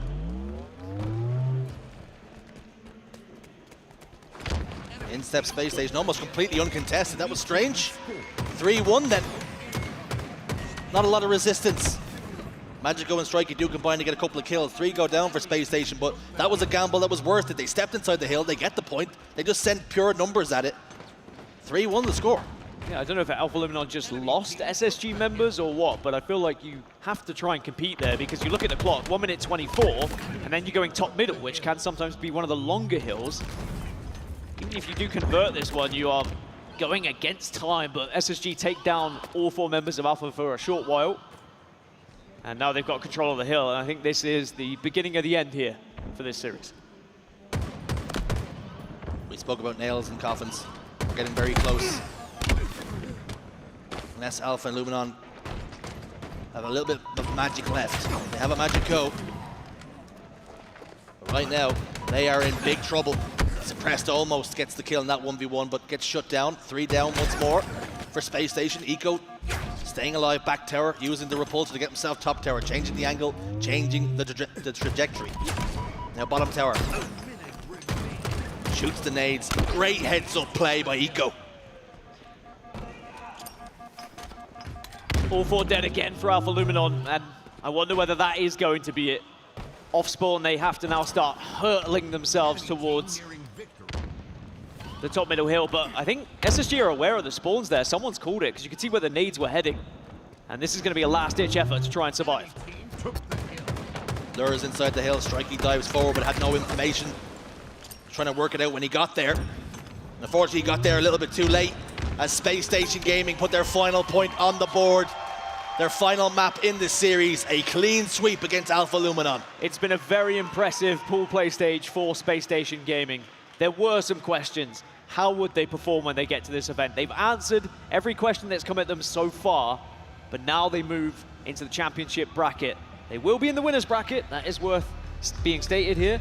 And of course, they come in as 4th seed, so it is not going to be the easiest game that they'll be going up against. I think maybe it's Cloud9 they play against, but we'll find out. It doesn't matter. Either way, SSG, very good. I think that they'll be delighted that they didn't really face anything that caused them too many issues here. Yep, Spacestation Gaming, for the most part, completely untouchable in pool play. Try as these teams might. True test, you were talking about barometers, you want to see them against a Nemesis or a FaZe. Those tests are yet to come. Yeah, and we've got to give Alpha Luminon their flowers as well. Absolutely. An incredible open bracket run to make it onto the main stage, to get the reward of playing back-to-back-to-back games on the biggest stage of all here in the HCS. However, sadly, like many more before them and many after, they succumb to the might of the teams that are in pool play above them. But hopefully some lessons learned and they can come back stronger next time. Speaking of might, get a quick look at the stats as well. Suppressed 24, 17, and 7. A very impressive performance. And again, Rorsch on the other side, 20, 20, and 6. They tried. Unfortunately, there's just far too much firepower on the opposite side of that stage. A lot of firepower indeed, but the real question is, how far can Spacestation go at this tournament? Can they reach the dizzy heights of what this org once did? Can they be tournament winners once again? Can they make a grand finals? I think they'd be happy with that. Or is it going to be a situation where SSG falls short and maybe what some people expected they would when they come across the likes of a FaZe or an Optic or a Shopify Rebellion? Those are going to be the teams that are in their sights. I think if we talk about and break down some of the results in the pool, the most impressive one is going to be that one against Complexity, right? A 3-0 sweep, which that should have been a far more difficult task than it really presented itself to be. So I think so far, Spacestation Gaming have handled every single test that's been thrown at them. Yeah, I don't think that they'll be worried going into this one, but Winners Bracket Round 1, I think we'll learn a little bit more, but Winners Bracket Round 2, I think that's where this tournament is going to be truly defined. And we have seen a lot of Winner Bracket Round 1 banana skins as well, the likes of a Nemesis in there. We could see them be truly tested, and they'll need to find a response. Yeah, because I think Nemesis come in potentially playing Optic, if I'm correct as well. There's a chance that that could be one of those banana skins. Other than that, though, this has been a pretty chill pool play. We've not had any crazy results. We've not had one of those teams just kind of fall to nothing and suddenly one team is higher than they should be. Instead, everything has pretty much gone as expected. I guess bar TSM being the 3rd seed, but also I think that the writing was on the wall there that anything could have happened in that group. Yeah, I think that's, I was just about to say that. It's a very difficult pool. It's called the pool of death for a reason. And you could predict anyone finishing on top of that. That could have been a Nemesis top of the pool, FaZe 2nd. Depending on who you ask, they would have put different teams in different places. So for TSM to be 0-2, we look at that, that's a team that was top 3 last event, so a very impressive roster. But losing to Nemesis and FaZe, it's not expected, but it can happen. I will say my neck, trying to include the audience and talk to you. I'm not being rude to you, by the way, I prefer them. Yeah, just wanted to let you know, and you're difficult to look at sometimes. Right. Most of the time, fantastic. I get that. But I will say, I think after watching the entirety of pool play, Optics still favorite, Shopify Rebellion still a close 2nd, but now, in my books, SSG and FaZe are 3rd and 4th. I think coming into this tournament, I was thinking SSG could maybe not be in that top 4, but we'll see what happens in Winners Bracket Round 2. Well, we won't have to wait too long to see what happens in Winners Bracket Round 1 and 2. We'll be back after a short break.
joined us, did go the way of Kraken. The underdog who came through the open bracket. Envy squeezed out a game 2 victory.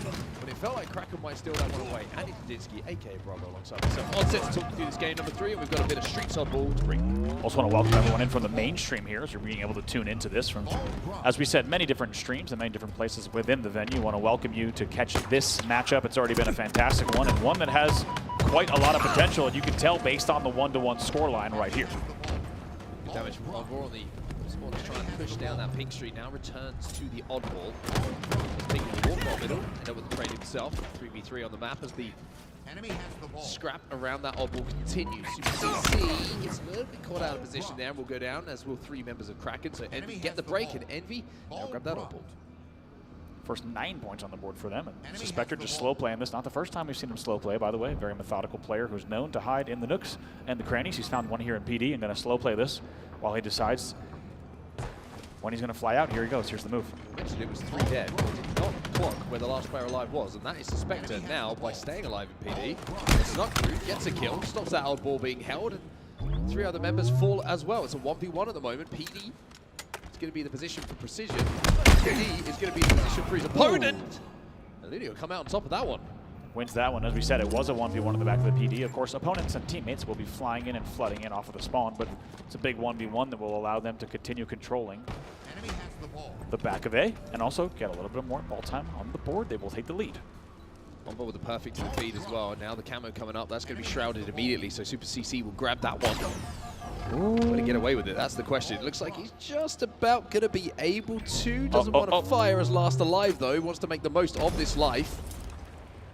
Precision! Precision is sneaking him. He is hunting him. Good play from Precision. Precision gets enough damage for them to get that trade off the back of it. So the camo now has been neutralized as we essentially have a tie game here. Just a few points lead here for Kraken, but with 3 dead. And most importantly, this time, information on last alive. That'll be a 4 dead. That'll be a triple kill here for Yaxin, and Envy will continue to score. CC going to push Neons. We'll see if he gets up there right away. It's a really good hold, and we'll see exactly where the spawns come in. 2 back tram, which means that it's going to be a little bit of a delayed push here and a continued hold coming in for Envy. Yeah, Envy will flip the score in their favor now. They will take the lead. Suspector though with first kill. Precision will trade it out. Oddball just can't quite find the position of Yaxin, but Suspector is there alongside him. And Descendant is last alive now. He's taken down. A nice double kill from Suspector. And another very comfortable break. It feels like both teams at the moment struggling to hold the Oddball in the setup. Both teams have been broken numerous times once they get that 3 or 4 dead. Surgical from Suspector. I love what I saw. You felt like Envor from that POV was caught out, right? He was going flying across front of music. However, just stays alive long enough, plays the right angle that Suspector can come in with the red gun, help deal extra damage. So you're looking for a Suspectacle. That's a double kill will be picked up once again. Envy 2 dead at the moment. Looney will find another one as well. So Envy now staggered. Piggy the last alive from the first wave at the back of the tower. Oddball's going to be momentarily tapped and grabbed. Piggy does get a trade though, which is going to slow things down a little bit for Kraken as far as turning their attention to the ball, with a couple of extra kills falling their way, and Envy still 2 in the death screen. Those spawners are going to be quite some distance away, and Suspector, still with his Stalker Rifle, is going to be a hold down the arcade street. Super CC thinks about rotating away. I love how Suspector's been playing this. It's constantly, what's next, what's next? Okay, I dealt damage. Okay, this one's dead. Where's the next damage? Where is it? He plays it so well. In the end, they still lead only by 3, but it's a really good sequence from Kraken and Suspector, as Envor will be the only player alive for just a second. It's a 1v1 momentarily. Oddball down, and once again we find ourselves with essentially a tie game. Camo coming up as well, but with that pick and Suspector with the second means that Envy are 2 in the death screen while this power-up is available to pick up, and it looks like someone has managed to squeeze that one away. Descendant taken down as well. Oddball has reset now on the L, so both teams are going to have to fight for control before they think about picking that ball up. 3 dead. Looney, last player alive. We'll see what he could do as the last player alive. Going to be tram spawns for the back top. See stairs. Suspector going to try to fly out, but man, this game could not be any closer. Finally, the tie is broken. It's going to be Envy slipping into the lead by just a few points, but Kraken now going to try to set up a push if they can, but it's been really good containment from Precision and Envy. Yeah, this is going to be the first time that we're going to see a 4v4 in quite some time where one team has the chance to hold. The first kill went the way of Envy on the defensive side, holding that Oddball, but look, the trades immediately come in. Looney's got that Stalker Rifle, and he's hitting some big shots himself. So, again, the most, I would say, impressive hold of the game here from Envy, but it hasn't been significant. It's been enough to get them the lead. But Yaxin, he's going to be taken down as well, and the Oddball should be collected now by Kraken. doing whatever he can to stay alive, but it's a typical battle. Wow, that first shot, even dealing more damage before he gets out. Nice little drop slide. I might even be burning a little bit of red gun ammo as well. Gonna come right back around the corner. And Piggy has a good peek shot here, and it will be a trade in the end. Probably a favorable result in the end for Piggy in that specific scenario. Envy leads 58-37. Yeah, the trades were good enough in that situation for Envy to keep Kraken away from that oddball. Just keeping it mixy, keeping those trades going. And with the ball resetting on the L and the little play ball that came in before it, Kraken have had to work pretty well to get that oddball back in their control. They've managed to do so for now. They've actually rotated it back to Tram. So the first time that we're seeing oddball being transitioned from the tower setups that have been pretty flaky for both teams so far towards the Tram. We'll have to see how Kraken are able to hold this time around, but Descendant dealing with Suspector, who just picked up that camo, is looking like a very similar story. Really is. Now my eyes, your eyes, and probably everyone's eyes is now focusing on the game clock. Only 51 seconds left with this game only at 60 points on the board for the leader. It's once again a low-scoring game between these teams, which once again just points to just how methodical, strategic the approach has been across every game type here. But it's now a little bit more of a sizable lead for Envy, as the game clock, of course, will be paused during this scoring run. First pick is vital here for Kraken. If they get picked off first, like they do, then Envy might be in a position to close this round out. Game clock and score heavily in their favor. Oh, and through the shroud, through the smoke, Yaxin will put the final player into the grave. Kraken 4 dead, and Envy now straight towards a round 1 victory. Man, we were just tied at 31. This has been an unbelievable hold from Envy in the end. We were just criticizing kind of the slower play. However, looks like they're going to end it right here, right now. Should be able to. I don't think anyone really is close enough. On ball, the closest to the oddball, but with a Stalker rifle here in the hands of Yaxin, that's going to be the final kill of the round. It will go towards Envy. They will be 1 up now as we head in towards our second round. Really nicely done in the end. And if you watch the first opening of that game, or you could even really argue the first, let's say, several minutes of that game, you really didn't expect to see that for Envy. It looks like they found another gear in the late game mark. Yeah, the Tram setup, that was the difference, right? The tower setup, like I mentioned, a little bit flaky, very easy to break. Kraken felt comfortable in being able to steal that odd ball away. But as soon as the ball went back, ironically, towards Tram from Kraken, that was where Envy broke, and then were able to hold extremely effectively. Kraken 4 dead off the rip here, and you can see the oddball has immediately been picked up by Envy, so they will continue this round 2 where they left off in round 1. Camo now, Precision takes a very nice B-stairs angle, catches one off guard. Ooh. Does not trade out either, however.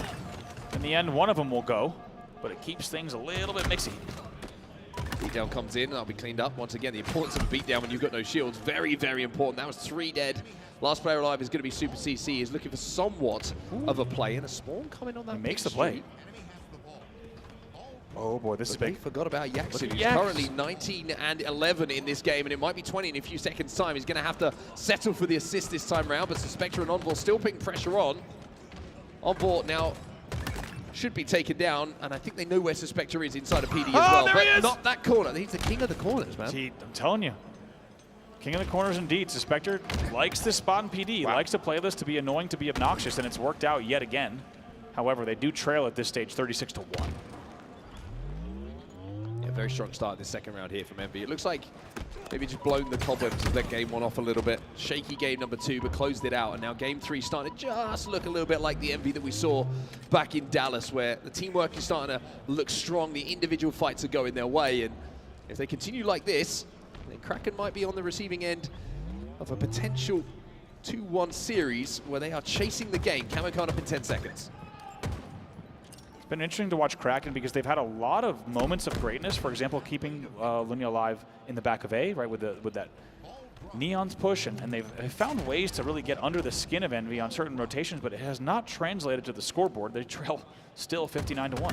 Yeah, the camo's starting to stack up as well. They're really struggling to get control of this power up. You can see Precision picked up 1 kill, contributes to a second thanks to that camo, and it's kills that are far up the map as well. They're keeping them far away from that oddball, keeping them staggered on their spawn, and with the oddball down and a significant lead, it looks like Envy now just playing smart, not trying to overextend for extra time, just making sure that first kill is always going to go their way.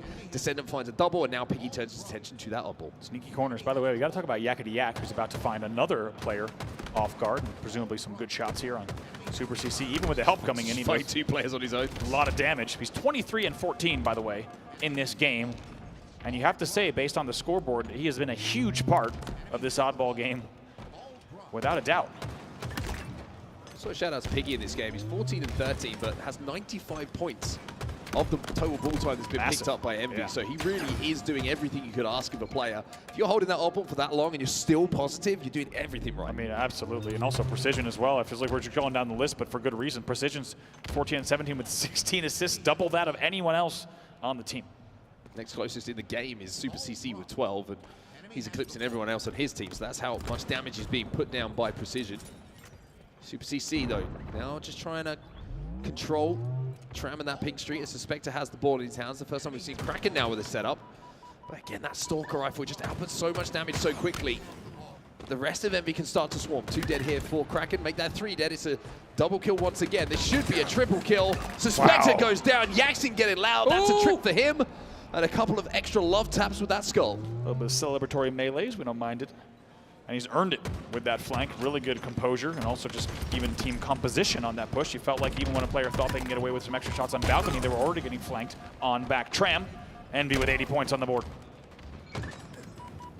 Piggy with another kill in the feed. Again, Kraken just struggling on this push. It seems like as soon as Envy have got this ball back to Tram, it's been a much more comfortable game for them, much more comfortable setup. But Suspector finally gets a camo into the hands of Kraken here, and they have that oddball and they have managed to break. So Suspector with responsibility on his shoulders here. He's trying to stay close to this oddball, but I'd like to see him try and take a little bit of space ahead of it. Kraken a little bit pinned at the moment, but enough damage been done for them to pick up 2 kills. Good trigger discipline there from Suspector. The first few shots, not exactly where he wanted them, but make sure to use the camo, or the last bit of the camo, I should say, to its fullest potential. All 8 players up. They need to watch out for this Tyrus push on pillars. This could break it right here. And it's broken. Precision gets away with not trading that situation as well. And now Precision's got some help from Descendant. That's 2 dead for Kraken. And like you say, it feels like the cards are falling. Super CC finds 1. He evades. And he evades the damage to stay alive a little bit longer than expected. But last player alive is going to be inside a Tram off the first wave of this spawn. And like you say, a beautiful pair of hands here from Precision to grab that oddball, bring it back into his teammates, and Envy are closing in on a second round here. And plays it very nicely done. Just needed to just that ball off the balcony and is able to do so. However, the ball is scooped right away, and it's going to now be a B stairs rotation. On4 has good positioning, but he needs to make sure he stays alive. It feels like Envy have managed to, I was going to say solo him out, but On4 actually did some good damage, but was taken down. Suspector now down to no shields. Envy are breaking once more. 2 dead for Kraken. Oddball is going to have to be put in a position where they can defend it, but that's a beautiful grenade from Yaxin. That's going to be the 3rd kill of this wave. Looney's trying to fly down the pink streak to take advantage of damage, but Yaxin too smart for that one, and Envy now closing in on a second round here, and I don't think anyone is close enough to contest this oddball. Descendant should get these final points, and Envy will go 2-1 up in the series with a 2-0 victory here on Streets Oddball.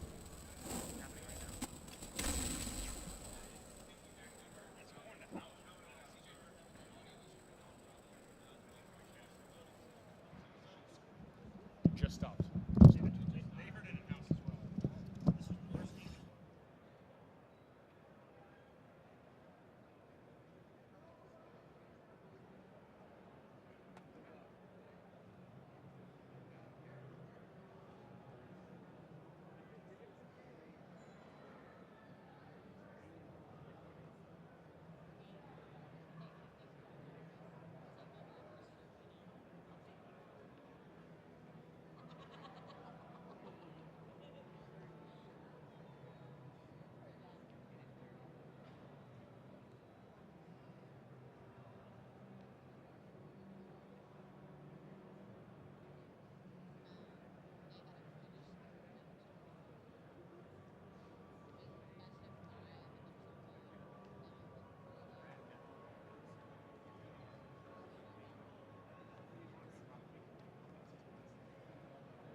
We continue here between Kraken and Envy to close out Pool A. Kraken coming from, of course, the open bracket to face off against Envy in this series. It's been a close one. It's been a bit back and forth, but Envy have started to come to life a little bit in these 2 previous games, especially in that Oddball, and especially here at the start of Aqua Bomb as well. It was 4 dead. They've already got that bomb up. I don't know if Precision needed to be jumping to check the angle there. He took a lot of damage checking the visual. I know it's important, but you could probably have another teammate check that for you. Still 3 dead. Doesn't matter in the end because the bomb goes in, and I should probably just focus on the fact that they have done the job. Envy scores very early on Kraken. Yeah, Yaxin getting loud as well. He 5s Envoy on the top of the pink tower, and at the moment, Kraken's still 2 dead, and that bomb moving in again. So it could be back-to-back if they're not careful here. Kraken, as Descendant is still set up on your car bridge.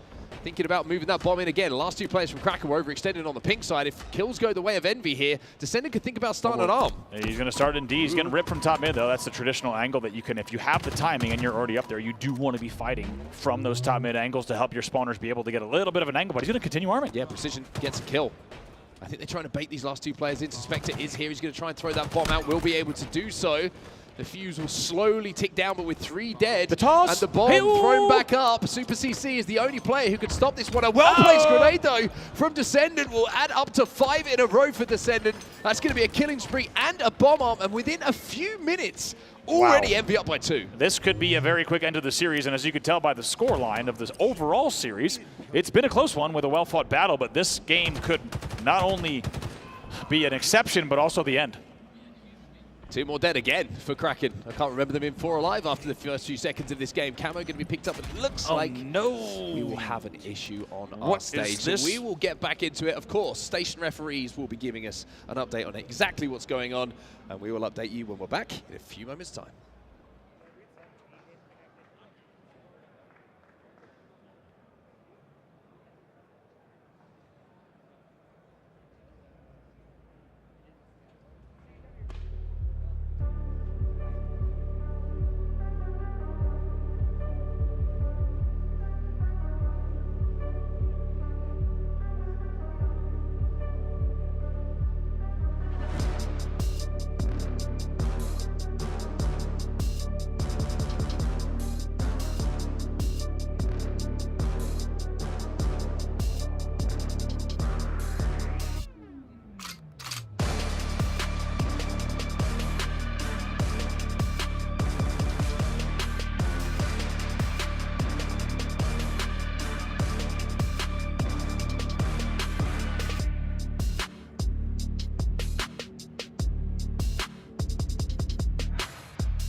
Mistaken. We didn't have the official ruling on what this was, but before we had a restart here, it was 2-0 to Envy. We'll have to play it by ear exactly what the ruling is going to be, but by the looks of things, Andy, it looks like it could be a full restart here. We'll get confirmation on that, though. Gonna have to get exactly like you say, word from the station officials on exactly what that scoreline will be. I want to welcome everyone, both on the Bravo stream as well as on the main feed and here at the main stage in the venue. All eyes on this series, really, because it's has been a close one so far, 2-1 as you see in favor of Envy, and they had a dominant opening to this game type, but with 3 dead, it looks like Kraken has found a little bit of momentum. Yeah, found something at least. It was pretty difficult to watch before the restart, and it looks like at least Kraken have managed to find something or other.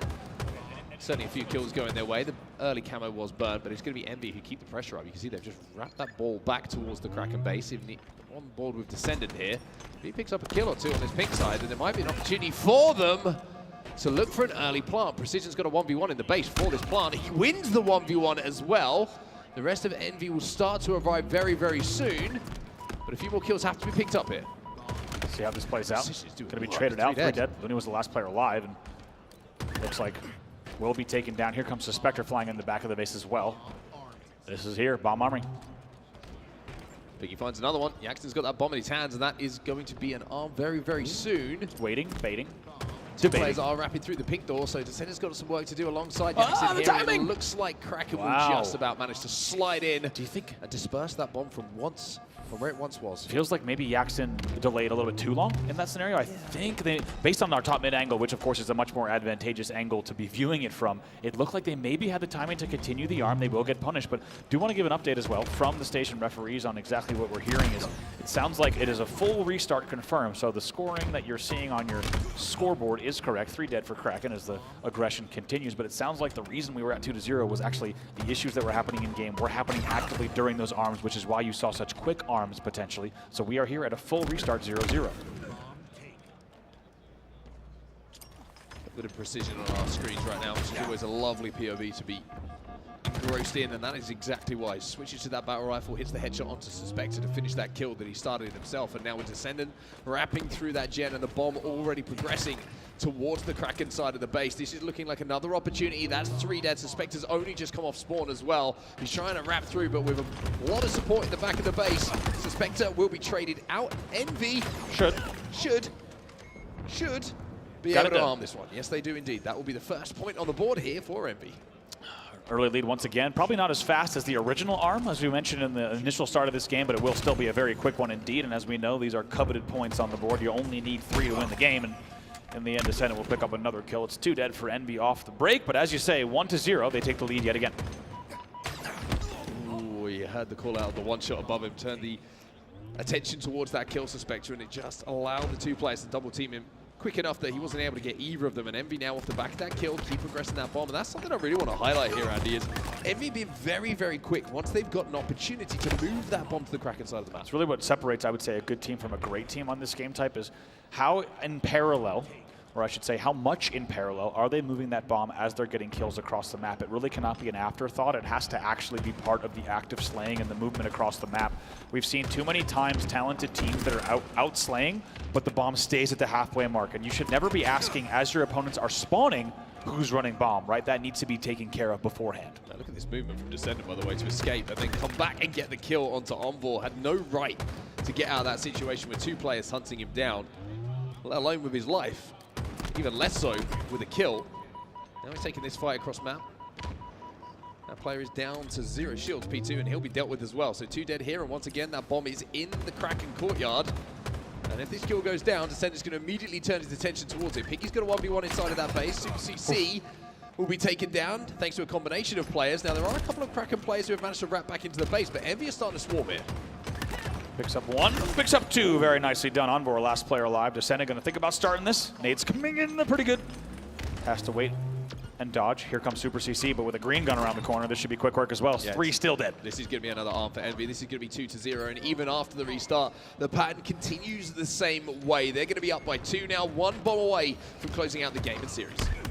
As you said, it might have just been a little bit of a delay in terms of getting back to a 2-0 scoreline for Envy, and regardless of what issues might have been present in the initial restart, 3 dead fall for Kraken yet again, and we're right back where we left off at 2-0, and with 7 minutes on the clock, a lot of time for Envy to end this one in terms of the scoreline. Furthest up the map here is Looney. He was last alive, but everyone else is on the respawn at the moment. The bomb has been moving forward. Descendant with no shields. Gets loud Still too. hit some big shots to pick up yet another kill. He's 16-7 in this game. Phenomenal, phenomenal game here on Aquarius for Descendant. Yeah, more than double positive for him, and he's been popping off in this series and in a big way. And then after you saw what Envy was able to do in Dallas, and let's not forget they were just a few kills away from doing even greater things, they're looking to do the same here and end this series, maybe even on an upcoming push. For now, they're going to worry about their own base because the bomb is slowly progressing towards the Envy side of the map.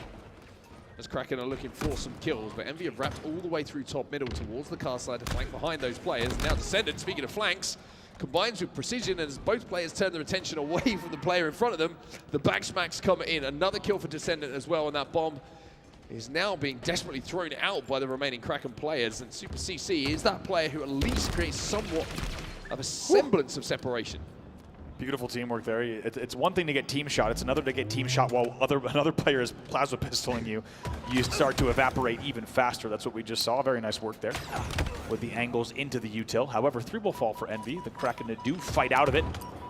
And Descendant, last player alive for the moment, Wow. but he's just honestly being very annoying. Yeah, being very annoying unless you're a fan of Envy or a fan of Descendant, maybe even both. 19-8 for him now in this game, double positive. That is so frustrating. To have 3 dead and the last player is trapped in the back of util weak, but your first entry frag instead gets taken down, and Descendant buys, I mean, you can't even say buys so much time. He buys everything back for his team off the respawn. Yeah, map control kills all of the space that they require to stop that push coming in. The bomb in a neutral position around halfway up the map at the moment with 2 players falling. Pink 1 though. Descendant threads the needle through the glass. He's got the thrust as well, which should put him in position to win this fight, and it does. It's getting loud, does get the trade, but that double kill, like you say, enough to increase the decibel level in this room. It's amazing. I mean, even through our headsets, we are, of course, in the back of the house commentating this match with the team here on the Bravo stream, but even through our headsets, we can hear, every time you see 3 dead, you can hear the players on Envy screaming. So we don't have crowd mics. We don't have crowd mics here, of course, on the Bravo stage, but I tell you what, if you guys could hear them, they're getting loud. 4 dead. Bomb progressing. 2 players already inside of the base as well before that bomb has even arrived. They take down Oddball. Last 2 players are going to have to wrap back. They have absolutely no choice to do anything else. Looney's the last player alive, the last hope maybe to stop this bomb arm. They're not going to be able to. The bomb will be armed. Envy will win the game. Envy will win the series in a final score of 3-1.